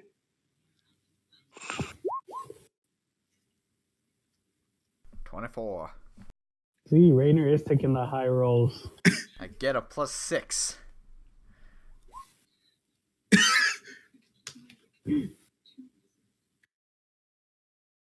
Necro? There he went. Oh, 7? 7. Right, so Jing, you're more worried about finding your own family and trying to avoid them. Elizabeth, you're more interested in the knights than the actual royalty. Mostly because you're trying to figure out the guy in red. There a guy in black armor, yellow armor, pink armor. Shut up. Uh-oh. No, this is not a Power Rangers theme. It's morphin' time. I was about to say, if there were... guys in heavy plate mail just cleaving people in half. That would be a very different tone. And actually kind of awesome. We're the defenders of our kingdom. We are the medieval Mighty Morphin Power Rangers. It's like they're all just covered in gore. Like, end of mission, they're all just like covered in blood and guts. So what would they shoot out when they get hit? Because regular Power Rangers shoot out sparks. Let's move on, please. Yeah, we took this conversation in a much different tone. Anyways, Jing, you're more worried about finding your own family and avoiding them. Necro, you're trying to figure out, like, you get the general sense that The guy in green's like generally enthusiastic about his pose. You can tell from somewhat of his body language, but also because you saw him and he seemed genuinely happy to be there. The guy in red lacks that entirely. No, it's not so much that. It's more just he seems to just be going through the motions. Like he's just tired of this. He's seen some shit, and he just wants this over with. Raynor, you notice that both of them have the sort of withering stare that you feel could cause an entire field of crops to go bad if they wanted to. With the Empress Mala, she seems just much more. She seems to just be more trying to limit her presence and is more trying to direct it towards the younger girl. Mala seems genuinely unsure. Like she's sort of nervous. When you say... I mean, she's never been in this kind of situation before, and she's kind of... Do you mean the heiress? Yes. You said Mara again. Mala. I said God. Names! Sorry. Mala is trying to direct attention towards her daughter, and her daughter just seems to be kind of on the verge of being overwhelmed, but she's keeping it in check. Like, you get the sense that the withering glare she's giving off isn't one of choice, but more a side effect of just trying to exude the presence of, I'm on top of her. Not listening to shit. Yeah, pretty much. She's just trying to give off the presence of, don't fucking test me, I can take it. Like, she's just trying to exude an aura of, don't test me. And is unintentionally scaring the crap out of anybody who hasn't dealt with royalty, which is most of the bodyguards. Another thing you realize is most of the bodyguards are kind of like feeling awkward, kind of like squirming a bit under the gaze. Getting itchy trigger fingers over there. No, not so much that. They're just like sort of like they really don't want to be stared at by this girl. And it's a bit funny seeing like grown, battle-worn men and women intimidated by the 17-year-old girl. So, and the group. I had to finish doing something. Oh yeah, there was the other girl, and playing D&D. The masked shadow. Yeah, there was the masked woman. She's gone. In the middle of this room full of people, she just disappears without being looked at. The moment your gaze shifted away from her, poof, gone. Like, and the moment you shift back, where'd she go?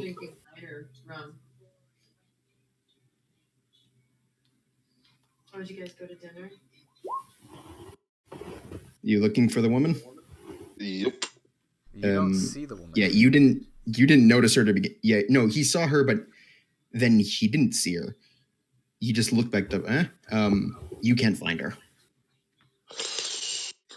No, because Necro is cursed all my rolls, bro. Descend. Yeah, you're stealing all the high rolls. Yeah, the group of 4 descend, and they seem to be making their way through, sort of methodically through the crowd. The two, like, they're just a natural part, or like a parting of the group, of the mass of noblemen, and the two knights sort of just walk through. The one in red has a scabbard at his side, but no blade in it.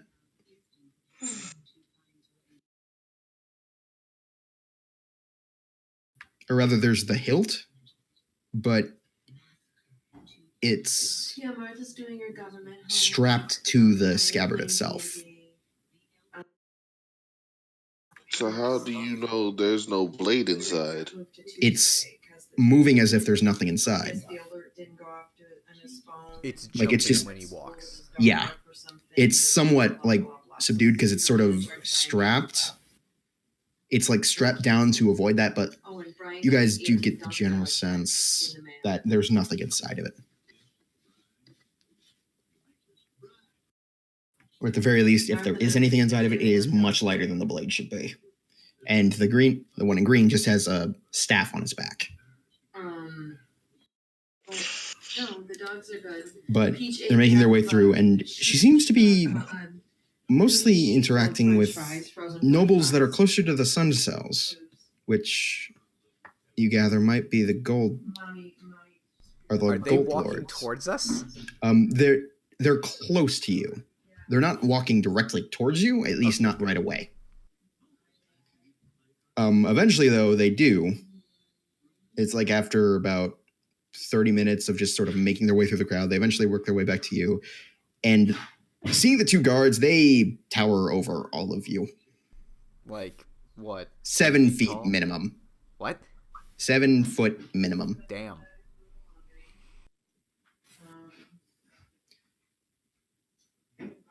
But the Empress Mala does exchange a few words with Azela. She actually bows to all three of you. What? It's more just formal greeting than any kind of respect. Rainer has never met people this important. And like, yeah, up close now, you definitely get the sense that Mala gives off a sense of nobility and entitlement that's not like the snobbish self-entitlement, more just a sense of entitlement that she's earned through many, many years of hardship. It's essentially the sense of, yeah, your ass is grass. I'm still going to smile even if I have to bitch slap you. It's a sense of, like, it's a sense of nobility with a very fine edge of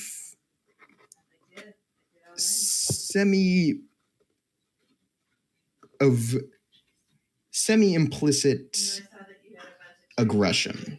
Not like outright hostile, just more a general assertion of dominance of the situation.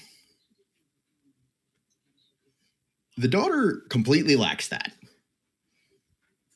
So it's sort of like a mommy tiger and cub. I'll be happy for you. And it's sort of amplified by the fact that there's the two pillars of metal standing next to them. But they do How was racing today? Sumeria, that's what I put, right? How was the weather? That's the heiress, yes. Yeah, she actually seems quite excited to meet Lisa. Uh-huh. And Lisa is just as confused as you are. Does she say anything, or she just seem pleased to meet her? She just seems like a bit more animated when she gets to meeting Lisa. Are they close to the same age? About. Lisa seems to have a year or two on her seniority. Huh. But, yeah, if you want, you can roll like a general investigation check to try and figure out why. 18. Most of the nobles, almost none of them are kids. Most of them rank to either 20 or older. So this is probably the first actual person she's ever met in her own age range. Well, she met Lucy, but yeah, essentially. She met... Wait, what? Lucy is with the Nightingale family. Nightingales are also one of these Gold Lord families. I was talking about the Empress-to-be. You know, she also met Lucy at some point before you guys. Okay, but we didn't see that interaction. You didn't see that interaction. Okay. I'm just putting out there that she did meet somebody younger than her, but not even close in age groups. So yeah, point still stands. But yeah, you get the general sense that Lisa is the first individual of the same age that this girl has met. And she seems genuinely excited. Also, roll a perception check.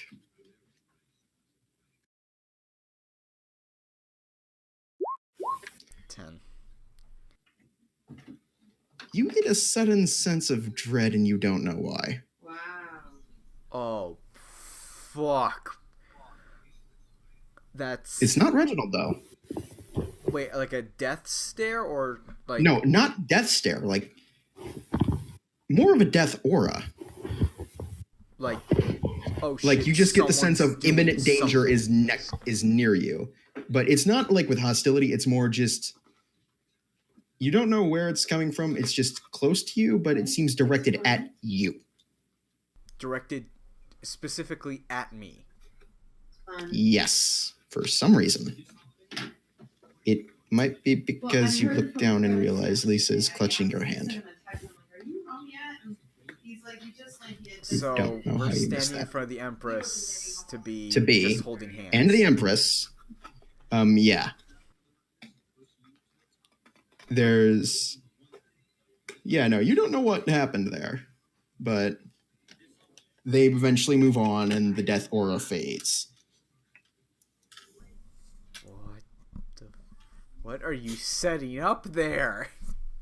Oh, the machinations of an evil and very spiteful god. What do you mean spiteful?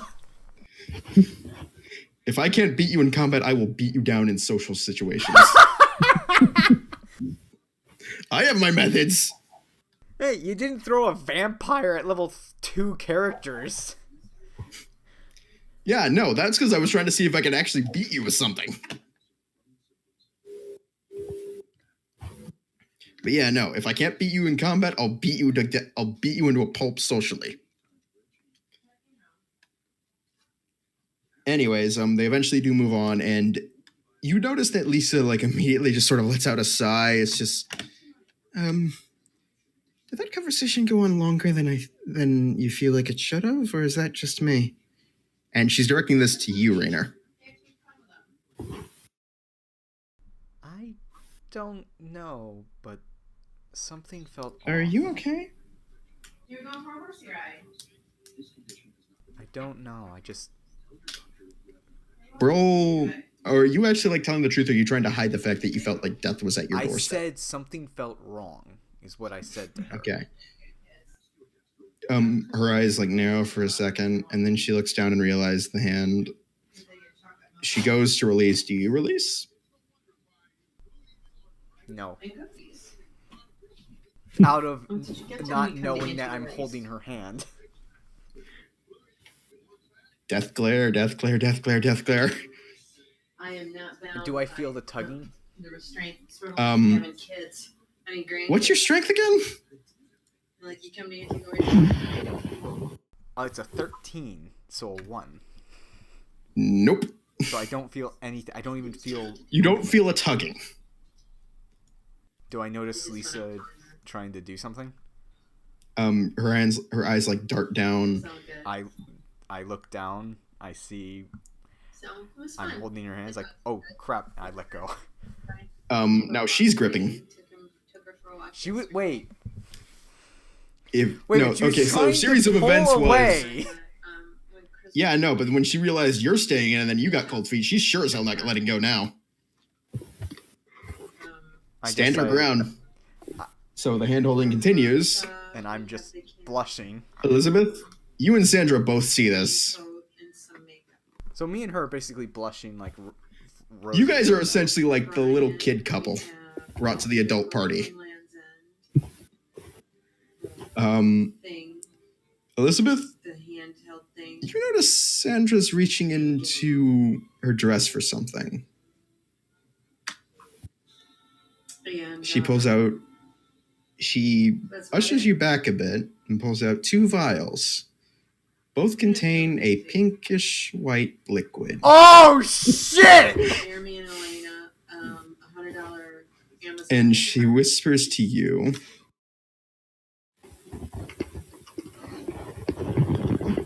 This is gonna be good.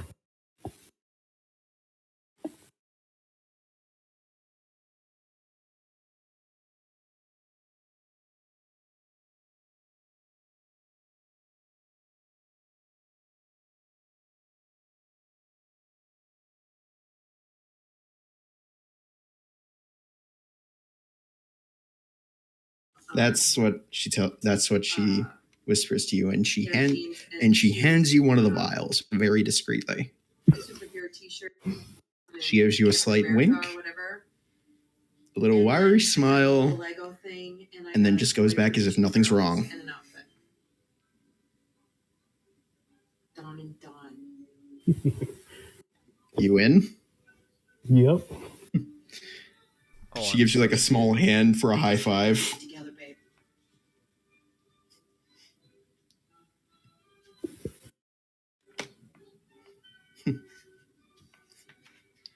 Great minds think alike, huh? Pretty much. And her smile has gone from wiry to sort of impish. She's getting around okay.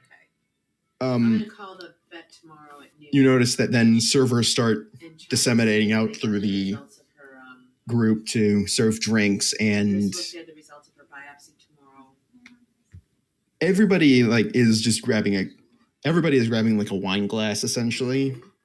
They're made of a very light metal, but they're essentially shaped like wine glasses. I love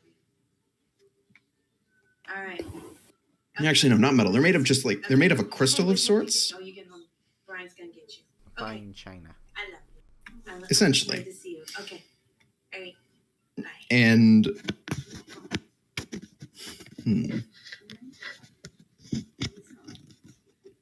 so after a while, things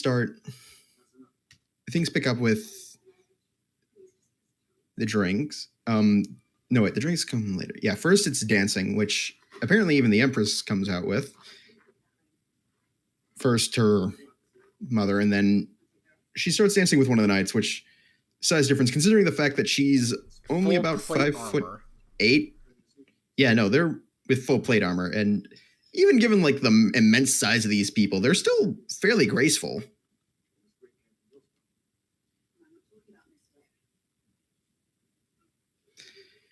And it's the one in the green armor, not the red. The red's still the red's hanging with the Empress at the moment. The green is doing it. But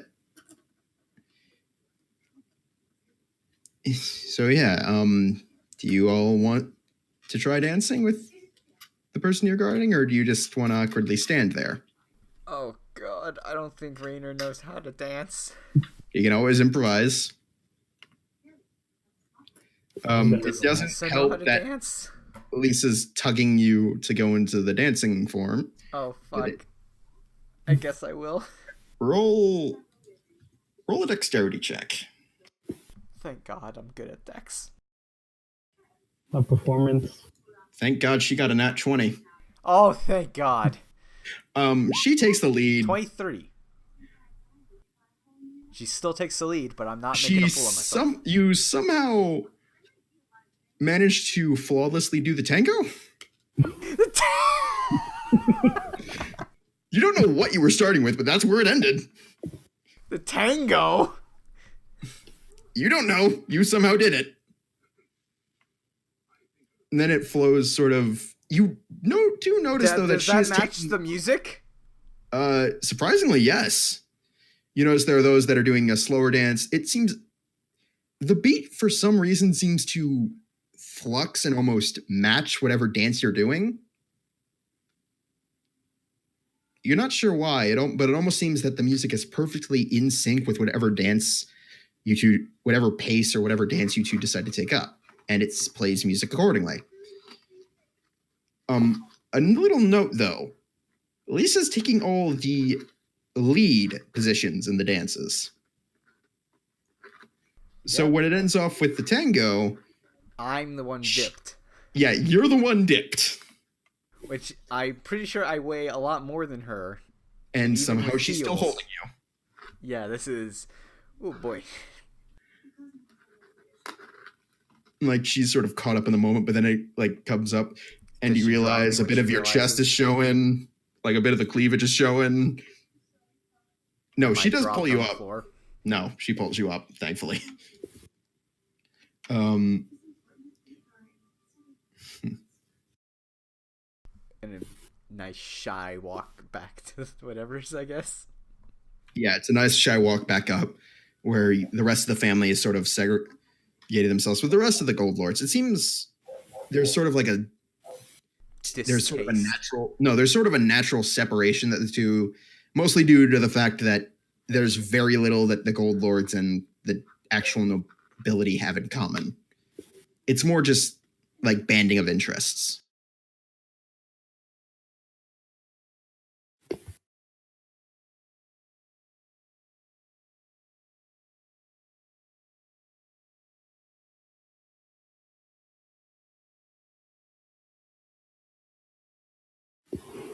Anyone else want to dance?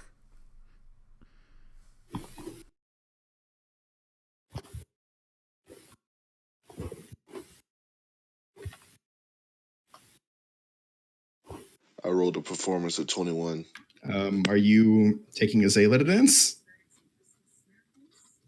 Sure, why not? Oh my freaking god. Fuck the woman who is much taller than you, you actually make it work very well. And by the end of it, she is actually smiling. She's actually smiling. You get a death glare. Actually, no. When the father isn't back, but she's not. She's more looking at you like she didn't really expect anything to come of this, but she's actually having a bit of fun. Two of you kind of joke, and Jing, roll a just general D20. Charisma. Just a D20.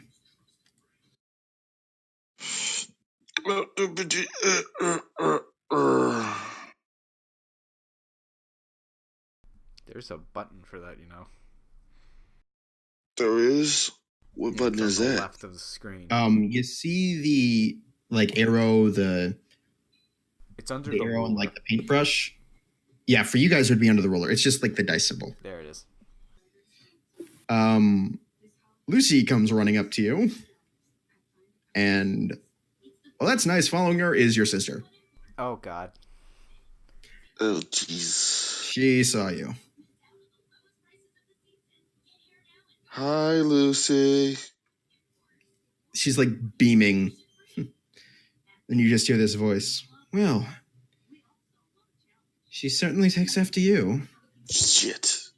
Hi. I forget. Liara. Hi, Liara. Like from Mass Effect? Yes, like to Sony.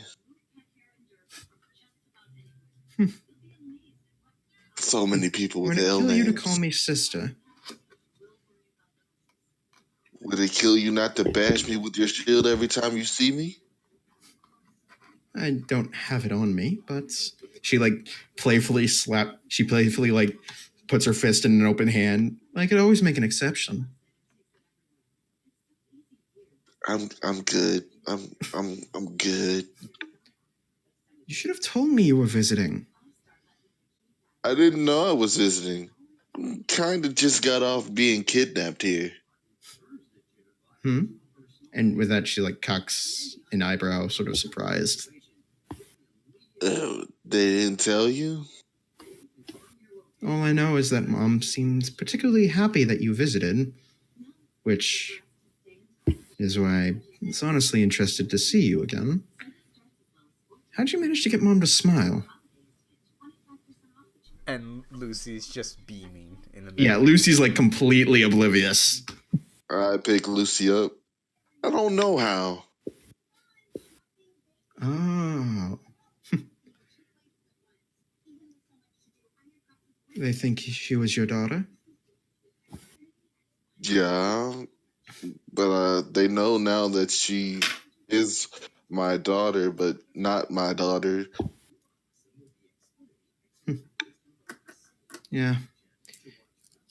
And she comes up and ruffles Lisa's hair. Still cute though. And Lucy's just beaming even brighter because of it.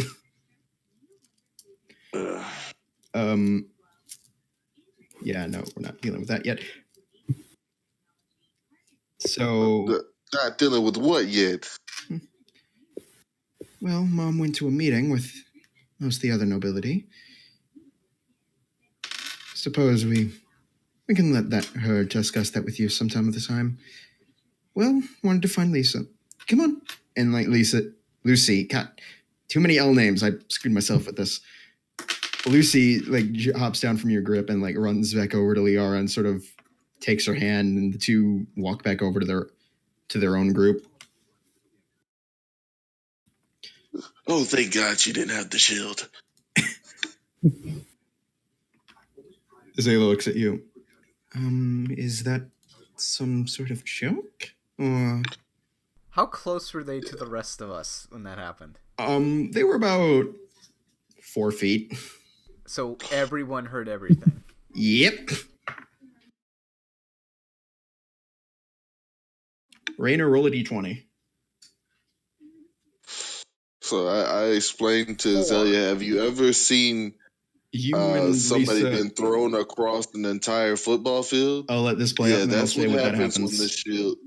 That's what happens when she has a shield and my face is anywhere near it. Oh. That seems like a rather harsh thing to do. We're very durable. I hazard a guess at that. Though honestly, it was rather surprising to see a simple girl finally break your facade, I suppose. Oh, My snap. Facade? That jovial expression you always keep. It was surprising to see you break from it. Especially over something so trivial.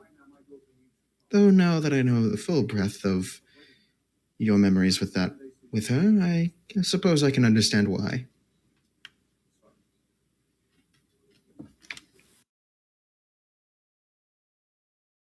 Need a drink.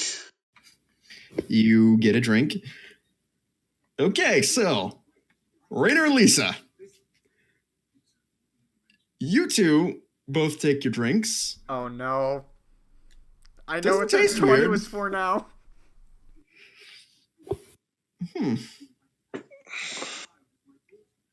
You feel this odd reason to drown it, to pound the drink, so to speak, which, considering it's almost a full glass, at first is why you think you feel a bit funny, though you look over and you see Lisa only took a sip. You both... Oh no. Everything goes a bit of a rosy pink. Oh, you fucker, Necro! As... How to best explain this? You fed us the love potion, didn't you? And you notice that Lisa's going through the same effects, though everything seems to take on almost a slow-mo quality whenever you're looking at her. Oh crap, we both looked at each other. Yep. And as far as I know, you're into chicks, right? Yeah. That doesn't affect that potion. No, it does. Let me read it to you. Wait, I thought that's how... Then how did... Okay, no, the way the potion works is this. If the potion works that the first thing you see, you are charmed by. If the thing is not someone you would usually be attracted to, it is just a charm. If it is somebody you would be sexually attracted to, you consider them your true love for the next hour. Scanlan has been around long enough where human males were in his teenage years. Wait, what? Okay, the way it was said was that Scanlan's been around the block. Repeatedly. He pays some of that block. Yeah. But point is, Scanlan was the perfect target to use because he'd hump anything with a pulse. Essentially. With you, though, it is only females, correct? Yes. And given this is a half-elf, it's even worse for you. And considering it's possibly the only one he actually has those kind of feelings for Yeah, right now. The first thing you feel is that every bit of the sense of dread that was still holding back any feelings vanishes. Oh, shit, no. It is... Where before, any attraction you might have had to her was sort of dampened down by the social anxiety, pathological fear that you harbored. The fear is essentially gone, at least with her. If you had enough wherewithal to actually look around, you'd notice Sandra and Elizabeth are both trying to stifle laughter. I have a passive 16. Does that negate that? Nope. Okay. You have tunnel vision. It is weird that almost every detail of her you fall in love with. This is the most beautiful woman you have ever seen. And you feel as though if the two of you were separated, you'd kill a bitch to get back with her. Lisa, as you look, her eyes go wide. Okay, so drug wide or wide? Just like her wide, not drug wide, but like her pupils dilate. Elizabeth, you see this. The first thing is like, Rainer sort of just gets like this sort of dopey look on his face. Give me my drink, because I would have been suspicious right there. No, you just grabbed your drink from where you left it. No one gave it to you. You just had it. Fuck. So, Elizabeth, you see that Rainer has this sort of like dopey look on his face. Like, it's not too much of a result, at least not as much as you were hoping for.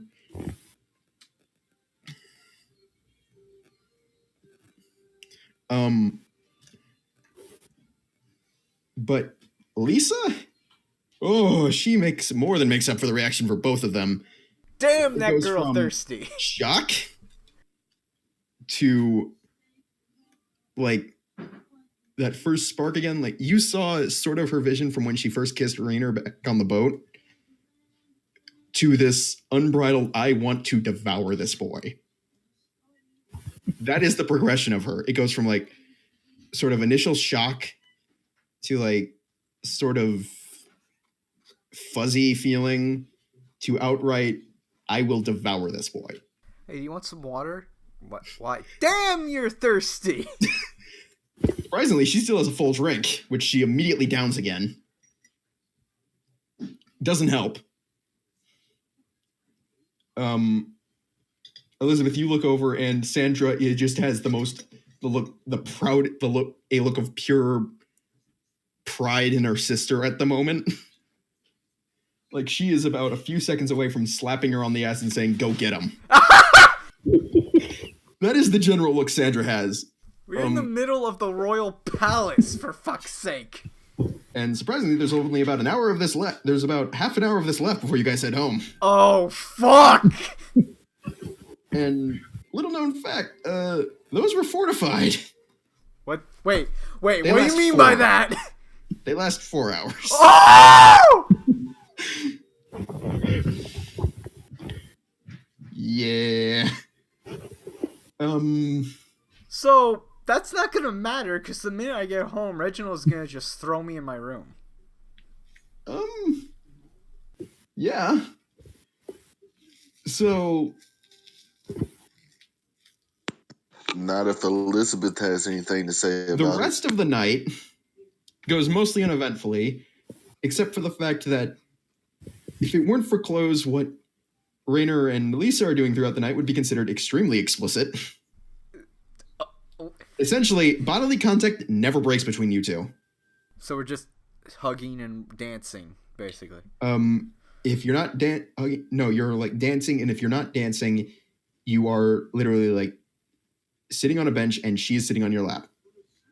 Oh my god. And Sandra's just following you to make sure nobody like comes up and questions. Rainer, roll a perception check with disadvantage. Oh no. And Elizabeth, roll 1, 14. just roll a straight perception check. You don't notice anything. Rainer, you get this very unpleasant feeling in the back of your head, but you've got the love of your life in your lap, so you just outright ignore it. Jing, you notice that Lisa and Rainer have gotten much more handsy with one another. At a few points, you swear to God you see Lisa cop a feel. Of what? What do you think? Well, she's sitting on my lap, so I assume this is before ass. the sitting. At one point, yes, she does cop a feel of the ass. Think it through. You, Rainer, also get a few feels in. That roll was for my own decision, and I did not make my AC low enough. Oh God, I think I know what's going to happen tonight. I'm kissing her. Oh. You forget, potion or not, he knows nothing. Ooh. So. No, I just rolled what Lisa's going to plan to do. She did not make the AC. Wow. Anyways. Okay, what level of kissing? The only level of kissing he knows. Childish. Because at a certain point, there's tongue. Just Lisa introduces tongue. Yeah, I start with peck. She does the tongue. Yeah, no. You go in for a peck. The hand snakes around and like sort of digs into the hair slightly. Keeps it connected, and tongue is introduced. And Elizabeth, you see like a few of the older women around, like giving approving nods. Like towards this couple. What's her mother thinking of all this? You look over and Azela and Sandra are having a ball looking at this. So here's my question: does her mom know her daughter enough to put two and two together of what has happened? Oh yeah. So she knows that this has been coerced by magic. She sure as hell isn't going to do anything about it. Oh my God. Well, this is going to be an interesting carriage ride home.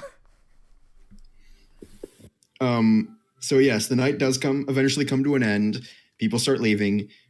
Jing, you literally have to force Rainer onto the roof of the carriage.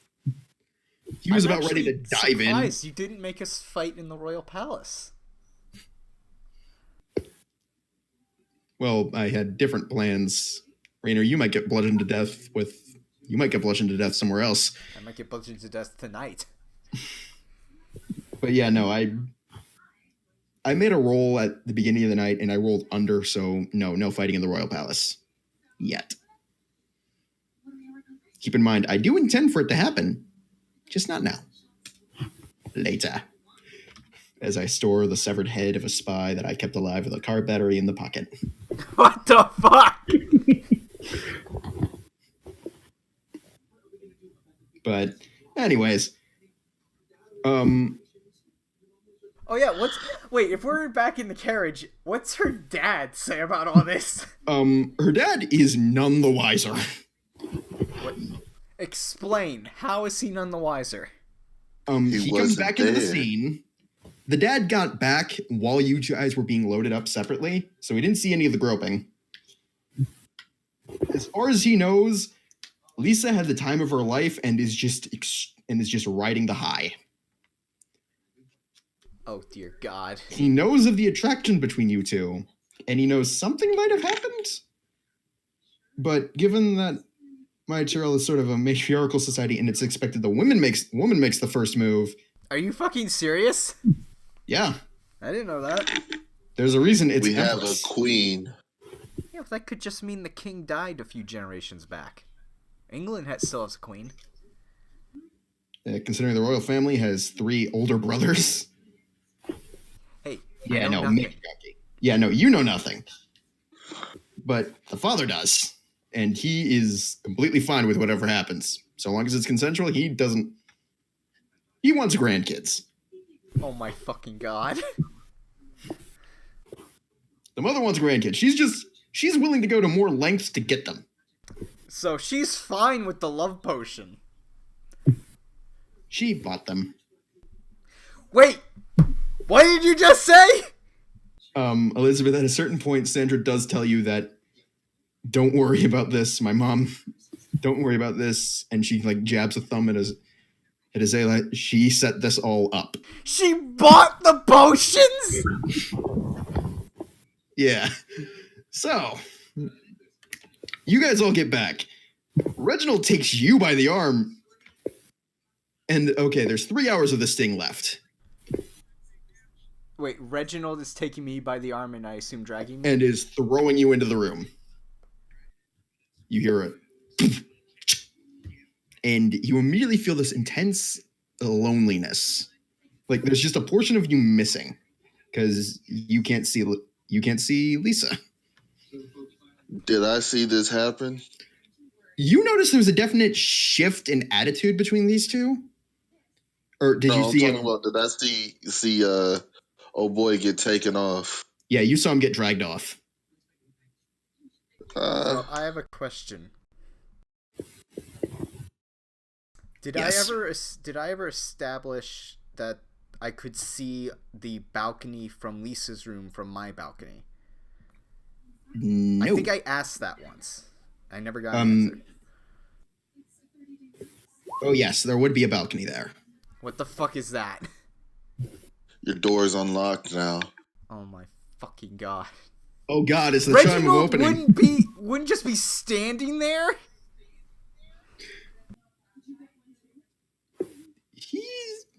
You assume Reginald is like this all-powerful god. He needs sleep. He doesn't. Oh, wait, he wouldn't know about the potion. He has suspicions. So my door's unlocked? When do you cast this spell? After what's his fuck walks away. Okay, so because I can see his door from my room. Yeah, you wait like 10 minutes to make sure Reginald leaves fully. You go out. Rainer, you're like sort of looking at your door. You're sort of like just on the bed. You hear this. You hear a loud ass knock. It's a 300 feet radius. So if Reginald's in 300 feet, he hears it. Yeah, but he's just going to go see it. What door is being knocked on? Yeah, you hear the step of footsteps come back. Then you hear as the door locks again. Yeah, that's what I figured. I can cast this over and over again, bro. It's 300 feet. It's a very non-intuitive spell. Can I say my plan since I'm still enthralled? Yes. I was going to climb out onto the balcony and go onto the roof and just try to figure out which room is Lisa's. Okay, roll a... I'm a monk. I can do this. No. And I'm enthralled First with you love. need to roll... Would this be acrobatics? Yeah, roll acrobatics. 15. You swing yourself up. You still very quickly, actually. There's still 3.5 hours left of this. Oh, God. So... Oh, God. I have to play how my character is affected right now. Essentially, imagine it like you're trying to get from point A to B. I know, that's how I'm dealing with it. Okay, so... I looked out to the garden from Lisa's room once. Can I determine which balcony that was? From that roll an intelligence check. Oh, fuck.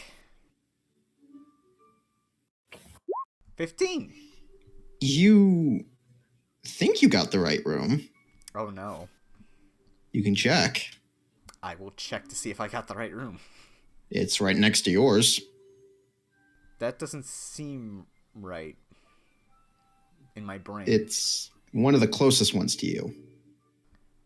It's on the same side, and you think it's close to yours. Are there curtains on this one? Like, can I see inside at all? You can see the balcony itself, but nothing on the inside. The entranceway is slightly recessed. All right, so you do see like light. You do see a soft light portraying coming out of the room though. Okay. I guess I'll jump down. I'll hang upside down from the roof and see if I can see inside. Roll an acrobatics check to see if you can stay on that. 22. Yes. Giant white butler glove to the face. Suddenly, fist. No. It is a set of sort of rosy pink curtains. They're slightly transparent, but opaque enough where you can't really make out what's inside. The candlelight does illuminate a bed and a few other pieces of furniture. The room's bigger than yours. Can I make a check to determine... Just throw the rock at her window.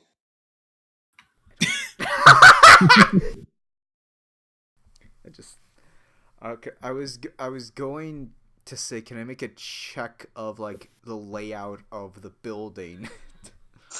Because I was again roll an intelligence check. What? Roll an intelligence check. Because this is trying to remember things. 2. You don't know. Do I see any figures moving in the light? No.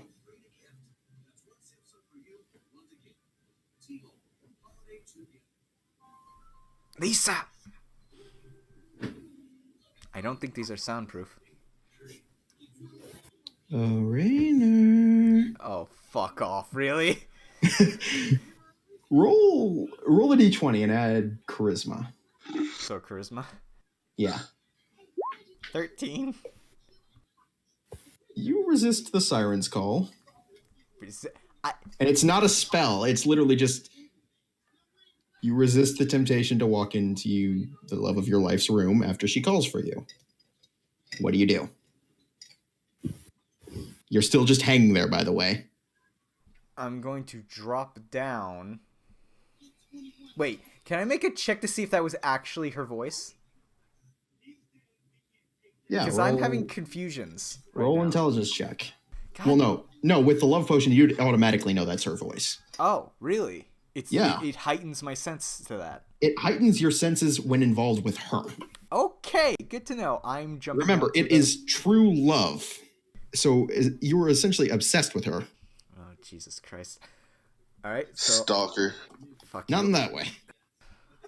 I'm jumping down to the balcony, and I'm going to... Roll an acrobatics check to see if you stick to landing. 23. 3-point shit. I slightly open the door. Is it locked? It's curtains. Oh, it's just curtains. It's no just curtains. Oh, no, someone else has opened the doors. I peer through the curtains. And laying on the bed in soft candlelight with what appear to be small pots of some kind of perfume burning in the room. In the classic paint me like one of your French girls poses lies Lisa. Oh. Wearing nothing. Oh, fuck. Roll a d20. I was about to do that, actually. That's a 4. You just go blank. Like, nothing. She slowly gets up,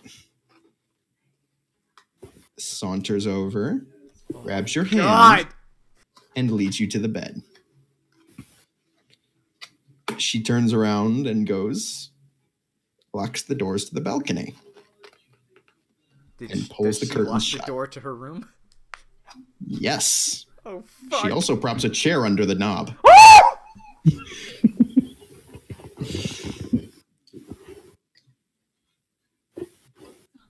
Roll an intelligence saving throw to see if you can break out of the fog. I'd like to point this out. This is like 5 minutes, and we got like 3 hours of this potion left. Yeah. 13? You slightly break out of it. You got some of your basic functions back, but it's still like a bit of a fog. You're still trying to process the fact that Lisa's naked in front of... Oh god, oh god, oh god, oh god. You try not to think about it, but... That's kind of hard. Yeah, it's kind of hard. The perfume's also kind of screwing. It's not the only you. thing that's hard. Well, yes, in this situation. Yeah, no, the perfumes... Whatever's in those pots is also kind of messing with your head a bit. Oh, fuck, is this an aphrodisiac? No, it's just... It's kind of... It's a sweet-smelling stuff. It's incense? It's not like... Yeah, it's incense in a sense, but it's not like screwing with your head directly. It's more just adding on top of an already very distracting point. So it's more just the scent is kind of... It's not heightening any feelings. It's more... The smell is strong enough that it's making it hard to focus on top of a situation where it is already hard to focus. So where is Lisa right now? She is coming back to you. She straddles your lap. She's what? She pulls you into a sitting position. Oh. Because what are you wearing at the moment? If Reginald just dragged me to my room, I'm wearing my fancy clothes. She is slowly getting you out of those fancy clothes. Do you roll to resist? Hell no. I'm gonna roll to see if she can resist just tearing the stuff off your frame. Can I? She does. She resists the urge and slowly undresses you. Every once in a while, she just sits back to... Is she starting from the bottom or the top? The top. She started from the top, now she here. Once she gets your full chest undone, exposed, she like just slowly runs a hand along the abs. Oh, fuck. Goes back to kiss, and you note... And it's full tongue. You go back to... While you're distracted with that, you didn't notice she was getting your pants. God. Yeah. Another thing. He resists the thing I was thinking of. No, the owl followed, though. Why would he follow? He's bound to you. Did he follow me to the palace? No, it's only during night, which is after... If you're, like... That was only when I was asleep. For some reason, you just brought him. You brought it? Sure, why not? For the sake of comedy and because the gods said so, you brought the owl. Sure. So the owl's just sitting on one of her dressers, just staring on. Recording everything that's happening. Not recording. Oh, yeah. But, she gets the pants undone, and were you wearing anything underneath, or was it just that? He's a monk. He goes commando. Yeah, he does.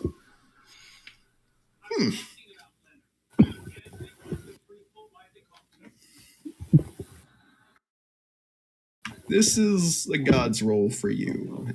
For me? Oh, boy. What, do I have a 1-inch penis? No. Quite the opposite, actually. Tell me the number. You are the grog of the group. Stats. 18. I got an 18 out of 20. So what does that encourage?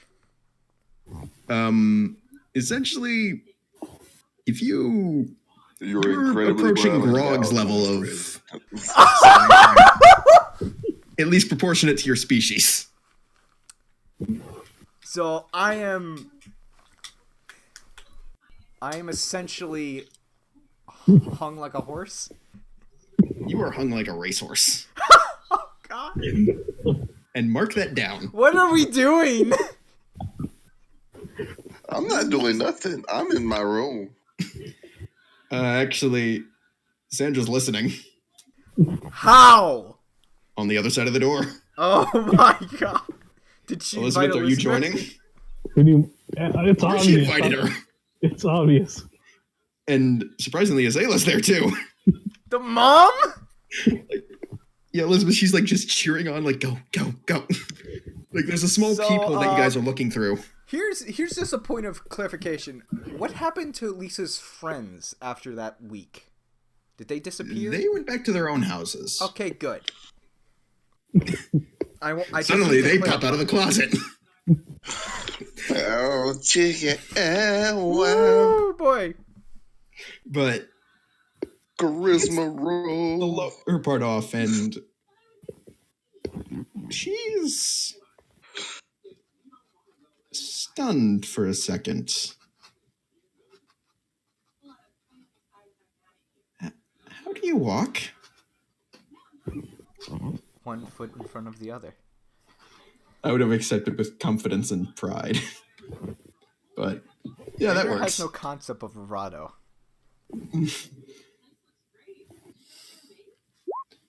But okay, nothing. Okay, so this is just a general roll.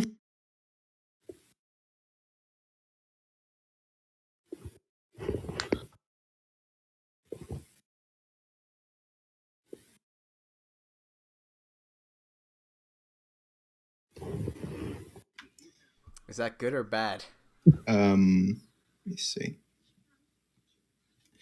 So it's a 16 or 17. Is that to hit my AC? Roll for seduction. What? What is that? Charisma? Yeah.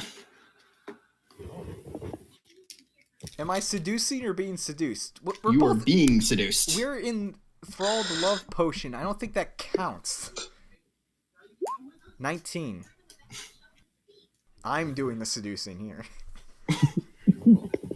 So somehow, for the sake of remaining PG-13 that is, it's safe to say there's a certain card neither of you can 2 play. hours, all 3 hours are heavy lovemaking. Roll a Constitution save, actually. You may be hung like a horse, but you probably last 30 seconds. No, Natural 20! I go all night long! You go till the very end, and then and for you actually, Lisa is just gone. The throes of passion have just like completely consumed her mind for the night. She is just out the moment you stop. You realize, this is how you react, and then you just pass out from exhaustion. Right on top of her. Pretty much. Well, this is gonna be an awkward wake-up call. Elizabeth, Sandra, and Azalea are... Well, Sandra and Azalea are just celebrating on the outside. How are they celebrating? Not shocked? Wait, how? They're basically watching through a keyhole. Pretty much. Roll for shockness and stunning. I am so glad I got a natural 20. You realize these are going to be facets of your character now, right? Well, this all happened under the influence of a potion. How he deals with this is going to affect those him. are standard parts. That stamina and the size are just normal parts of your body. The potion does nothing for that. Oh, fuck. Okay, so I'm gonna have to make notes of this. You're hung like a horse and have the stamina of an Olympic athlete.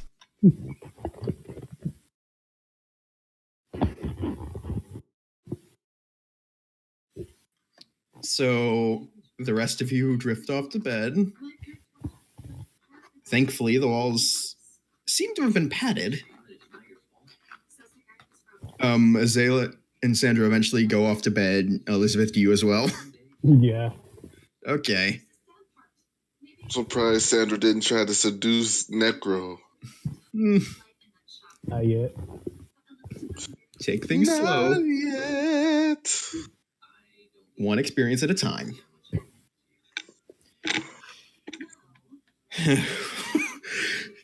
Damn. You're getting nat 20s on the most asinine shit. It's pretty good character building. I'll admit that much. So, morning rolls around. Necro only gets nat 20s when he's fucking with Rainer. And Rainer only gets nat 20s when he's fucking. Circle. It comes full circle. So who wakes up roll first? a D20. Me or Lisa? Roll a d20. Lisa got an 8. I got a 9. We wake up within a minute of each other. So you wake up first. First, you feel like this Like I'm hungover. warmth. You Did try you to keep get all up. the memories from this? Yes. The way it works is you keep the memories, but they're no longer. But you realize the full weight of what you did. Do we know that we were potioned? No. Okay. You just know you were acting differently. You don't know why. You don't know who did it. You just know. You just know that you did this. Man, I could just see Rainer waking up, looking down. Elizabeth. So, Rainer, you wake up and Lisa's naked under me. and she's hugging you equivalent, essentially like a sloth to a tree. Like arms are grasped around your neck and her legs are wrapped around your lower section. Woo! Are we under or above the covers? Underneath. Okay, we didn't get cold. Well, especially not now, but you wake up and roll the 20 again. What? Roll the 20 to see if you don't crack under pressure. 19. I don't crack under pressure. You keep... Oh, God, oh, God. Nope. Gotta stay strong. You also notice that high beams are on. When you mean... Are They're you rubbing referring to against me you. or Lisa? Because I don't know what Both. that reference is. Erect High nipples. beams, Okay. titties, breasts. I've heard high beams refer to breasts, not junk. No, yeah. So I'm hung again. No, you're... Both of you just... Apparently there was a very stiff breeze that came through the room at some point. Okay. But you definitely feel 2 nubs. Woo! Your face goes red, and then like Lisa's just like her face is just nuzzled into the crook of your neck. She like you hear her slowly. She looks down. She slowly looks down. Her face goes red. Her eyes go to the pinpricks. Pinpricks. Like her eyes essentially shrink so much that her irises and basically her entire eye is just like one dot in a sea of white. Like there's just this wave of sweat that's coming down her face. Did we? Yeah. Yeah, we did. Oh, God. That's gonna kill me. In your mind, you're thinking, in your head, Reginald's gonna kill me. Reginald's gonna beat me with my own limbs. What? Nothing. So this is basically us cuddling while we're talking, right? Yeah, no, she hasn't let go.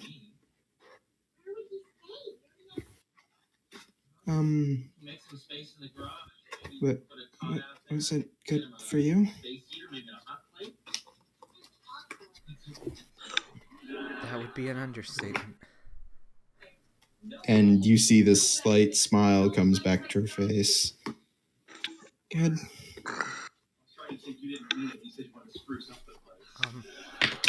What happens now?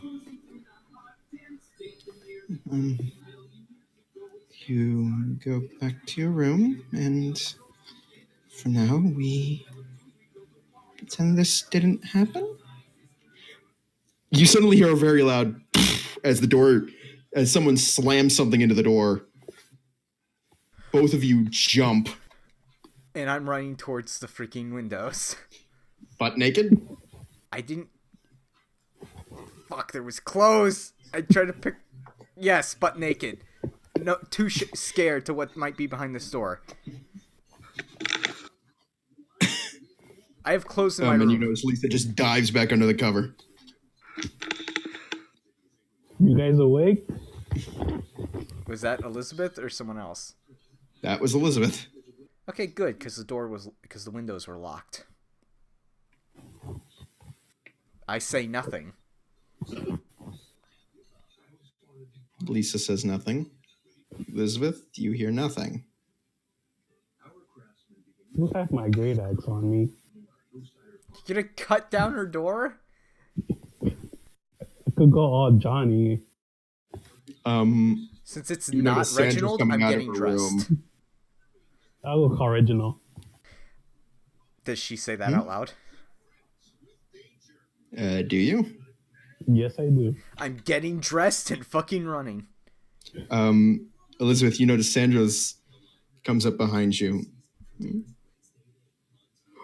And like her eyes like dart between you and the door. Oh, this is gonna be fun, isn't it? Pretty much. She produces a small key. How close am I to getting dressed? Roll a dexterity check. With disadvantage. No, just a straight dexterity check.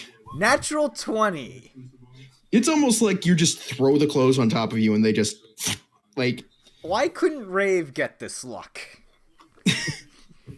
There's still the problem that the door is unlocked. The door's windows propped are open by a chair. Propped by a chair. Oh yeah. So Sandra unlocks the door. There's something blocking it. Can I break it open? I go. Roll a strength check. I run over to Lisa, give her a kiss, and I just run out the door the window. And you run slap into the locked windows. You do that. You unlock the windows and you roll an acrobatics check. Elizabeth, the door doesn't budge. 9. I fall into the garden. You slip, but you do face plant onto the next balcony over. Which is mine? No, there's one room in between your twos. Yeah, no, now that I thought about it, there was one room between you two. It was an empty room. So, another acrobatics? Yeah, you can roll another acrobatics. 12. You essentially make it, yeah. Tripping over the finish line.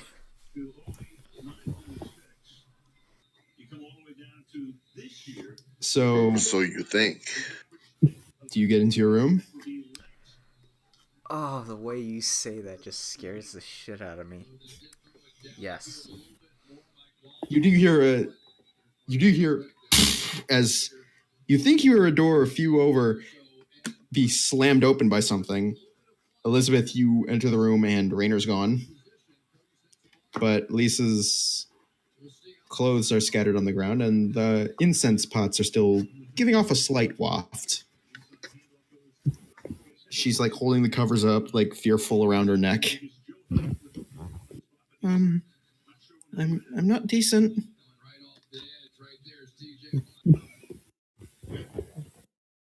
I look towards Sandra.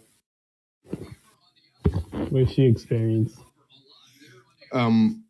Like she is 1 minute away from just squealing with joy at the scene. Can I go look at the balcony? You go out to the balcony. Do I see a splatter of blood anywhere? Nope. It's surprisingly clean. She's saying, when I hit my head, did I leave a trail? No. Damn. I'll just walk out. But You turn around and Sandra's just like asking excitedly of her sister how everything was. And Lisa knows about the love potion. No, she just knows that for some reason, all of a sudden, she got very forward. She got very confident and forward. Yeah. Again, neither of you know anything. You just know. She knows of the potion. She was planning to get one, right? It was a possibility for her. She knows of its existence and she thinks. She's not sure, though. Yeah, but her sister's asking her all this shit. She's asking her how it was. Which means she knows something happened. They were peeking on y'all last night. You're not here. Anyways, you three. Eventually, you're all of you are called down for a very late breakfast.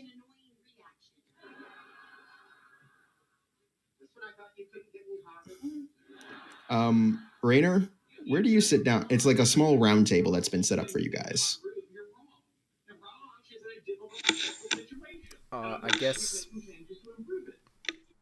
I guess the same position I was when we first got here.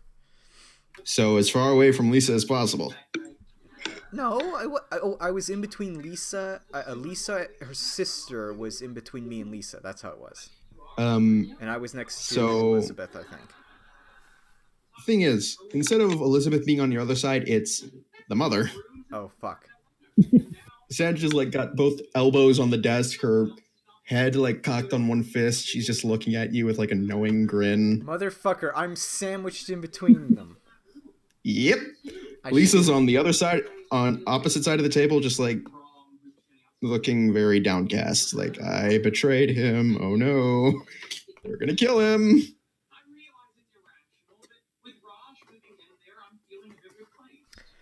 So, and Sandra like starts speaking. How was your night? Probably. But until we know for sure, how can I feel? It was a lovely party. Oh, you know what I'm talking about. Magnificent God. And she like whispers that question into you. Dirty talk, motherfuckers. Did Lisa scream something? Apparently. I like very cautiously look my eyes over to Lisa like, what the fuck? She is like just beet red, just she's avoiding eye contact with you. I have a question. Yes. Who else is at this table? Lisa. The father, who apparently seems to be a bit more just hungover and not dealing with this. Jing, would you have taken Lucy back with you, or would you have just left her with your parents? I'd have went to pick her up this morning. I'd have went to pick her up in the morning. Oh yeah, you've already left to go get her. So it's Elizabeth, Rainer, Sandra, and Zayla. Archibald, Lisa, Reginald's not there yet. But there is one other maid, and she seems to be in on it too. Oh, okay. Like, she's just sitting by Lisa, giving her like a consoling pat on the shoulder.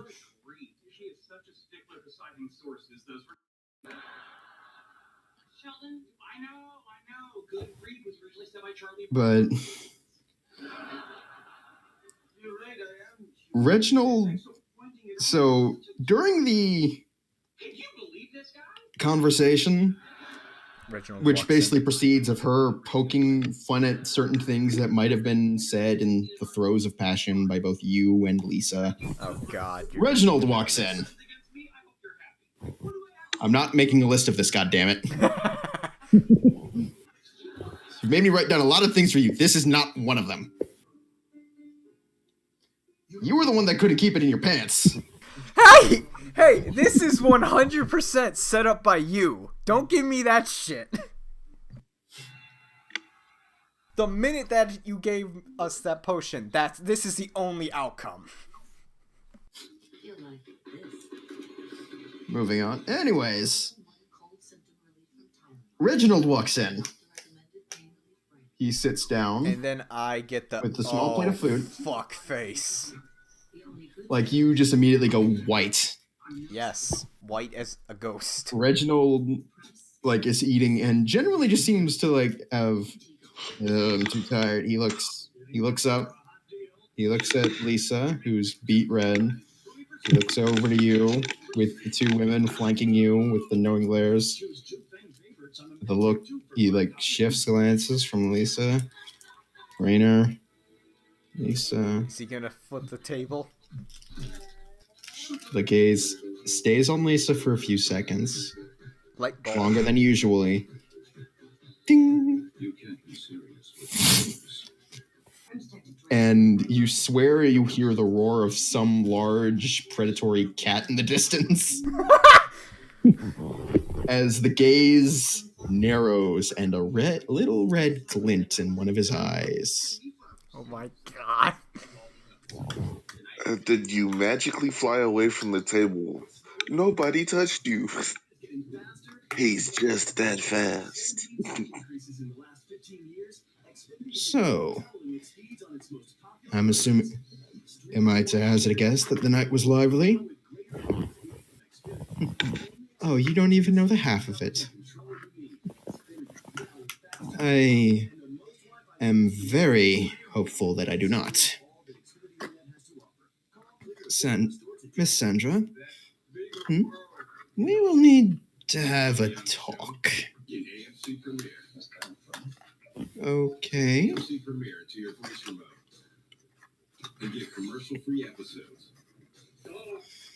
And breakfast continues. Zayla more seems to be grilling you on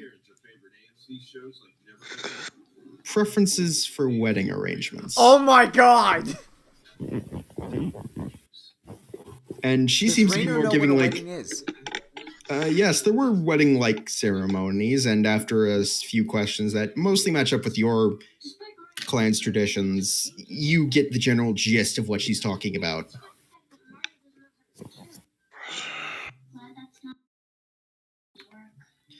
And we are going to take a short break so I can go get water and... Woo! The vapors! Yeah. Oh, Lord, oh, Lord. Just get one of those old fans. All right, we'll be back in... Motherfucker, Necro! You knew when she started pranking you, this was going to be where it ended eventually. Not really, no. I was just... Oh, please. I was just moving things along so that they wouldn't get... I knew the minute you were starting to talk about love potions that this might happen. Anyways, we'll be back in 10 minutes. Oh, good gods. Rainer's gonna die. Reginald's going to kill him. Yeah, you might just castrate you. That's Remember, bad. Also, anyways, if they want grandchildren that much, his balls might be safe, but everything else is fair game. I'll see you guys in a bit. Oh, boy. You want to know something? That whole plot rested on one die roll. Oh, yeah? What was it? I had to roll above a 10 for Sandra to bring it up. You want to know what I rolled? 11. Oh, my God! I didn't expect it to go that far, though. I got so many natural 20s. I'll be back in a bit.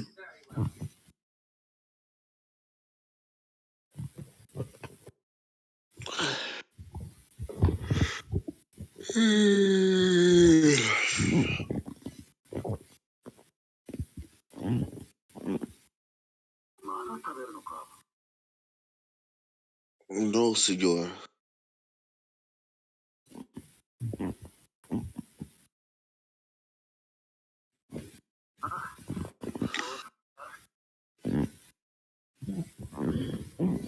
Angara por los huevos.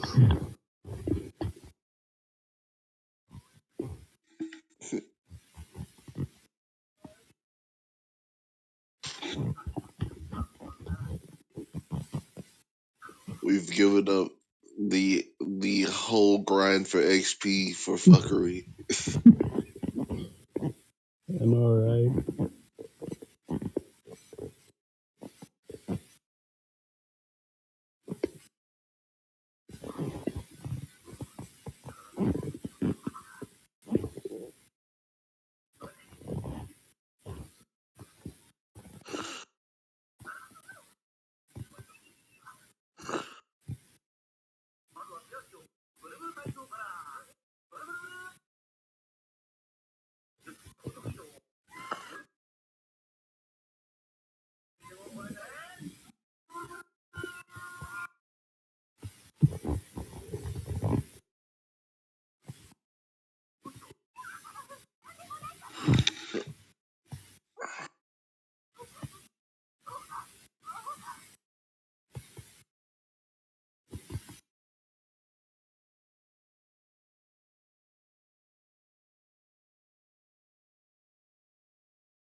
Mm.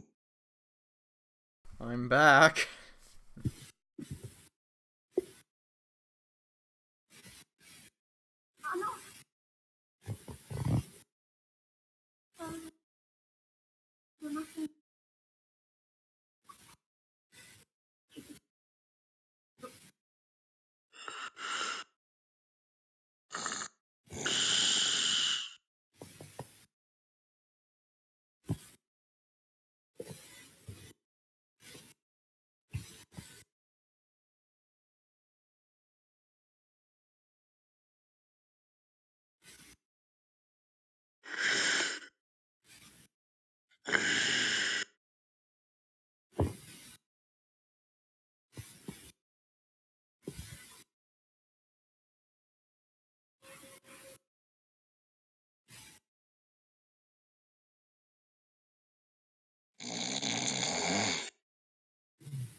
I'm so glad I have chocolate right now.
Toki, you're breathing into your mic.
So we all good? I'm still coming off of that high you just put me through, but otherwise I'm doing fine. Necro, you there? Yeah, I'm here. Toki, present?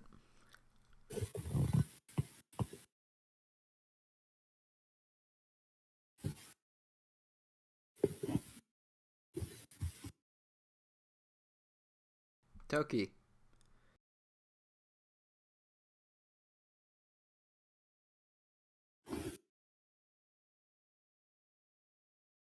You can unmute your mic.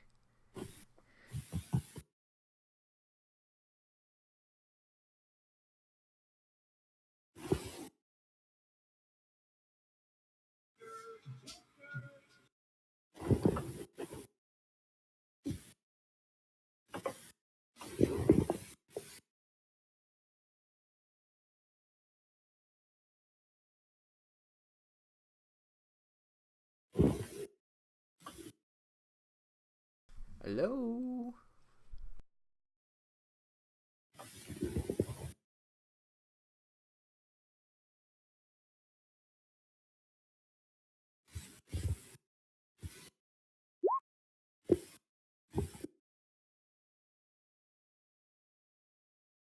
Is that Braille? Morse code. Ah. What's it say? Can you hear us? Why the... Oh, he DC'd.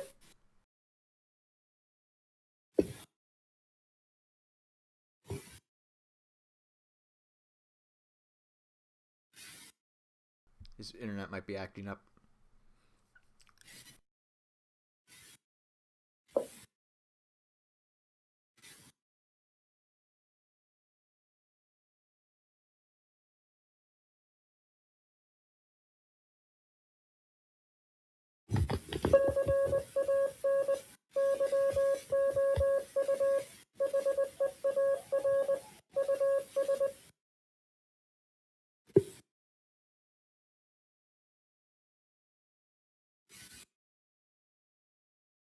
Toki, do you live? I'm honestly thinking we might just want to end it here tonight because I don't think I need some time to regather myself. Can we wait like a few more minutes? We got time. Yeah, I know, but it's just I'm thinking I might have to gather myself after this. I really should have tried to prolong that. Well, that natural 20 should have helped.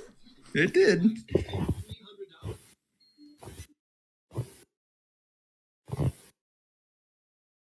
Yeah, I don't think I can. I'm gonna need some time to think up what I can do to come back from that.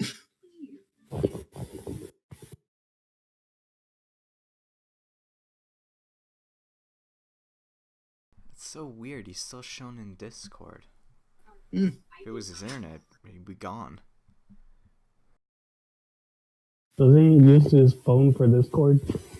Oh yeah. Someone try messaging him. Maybe he's got the chat muted.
I think Toki might just have gone offline, but...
Well, Jing was getting Lucy, so if there's anything else you wanted to say at that dinner, I guess you could say it.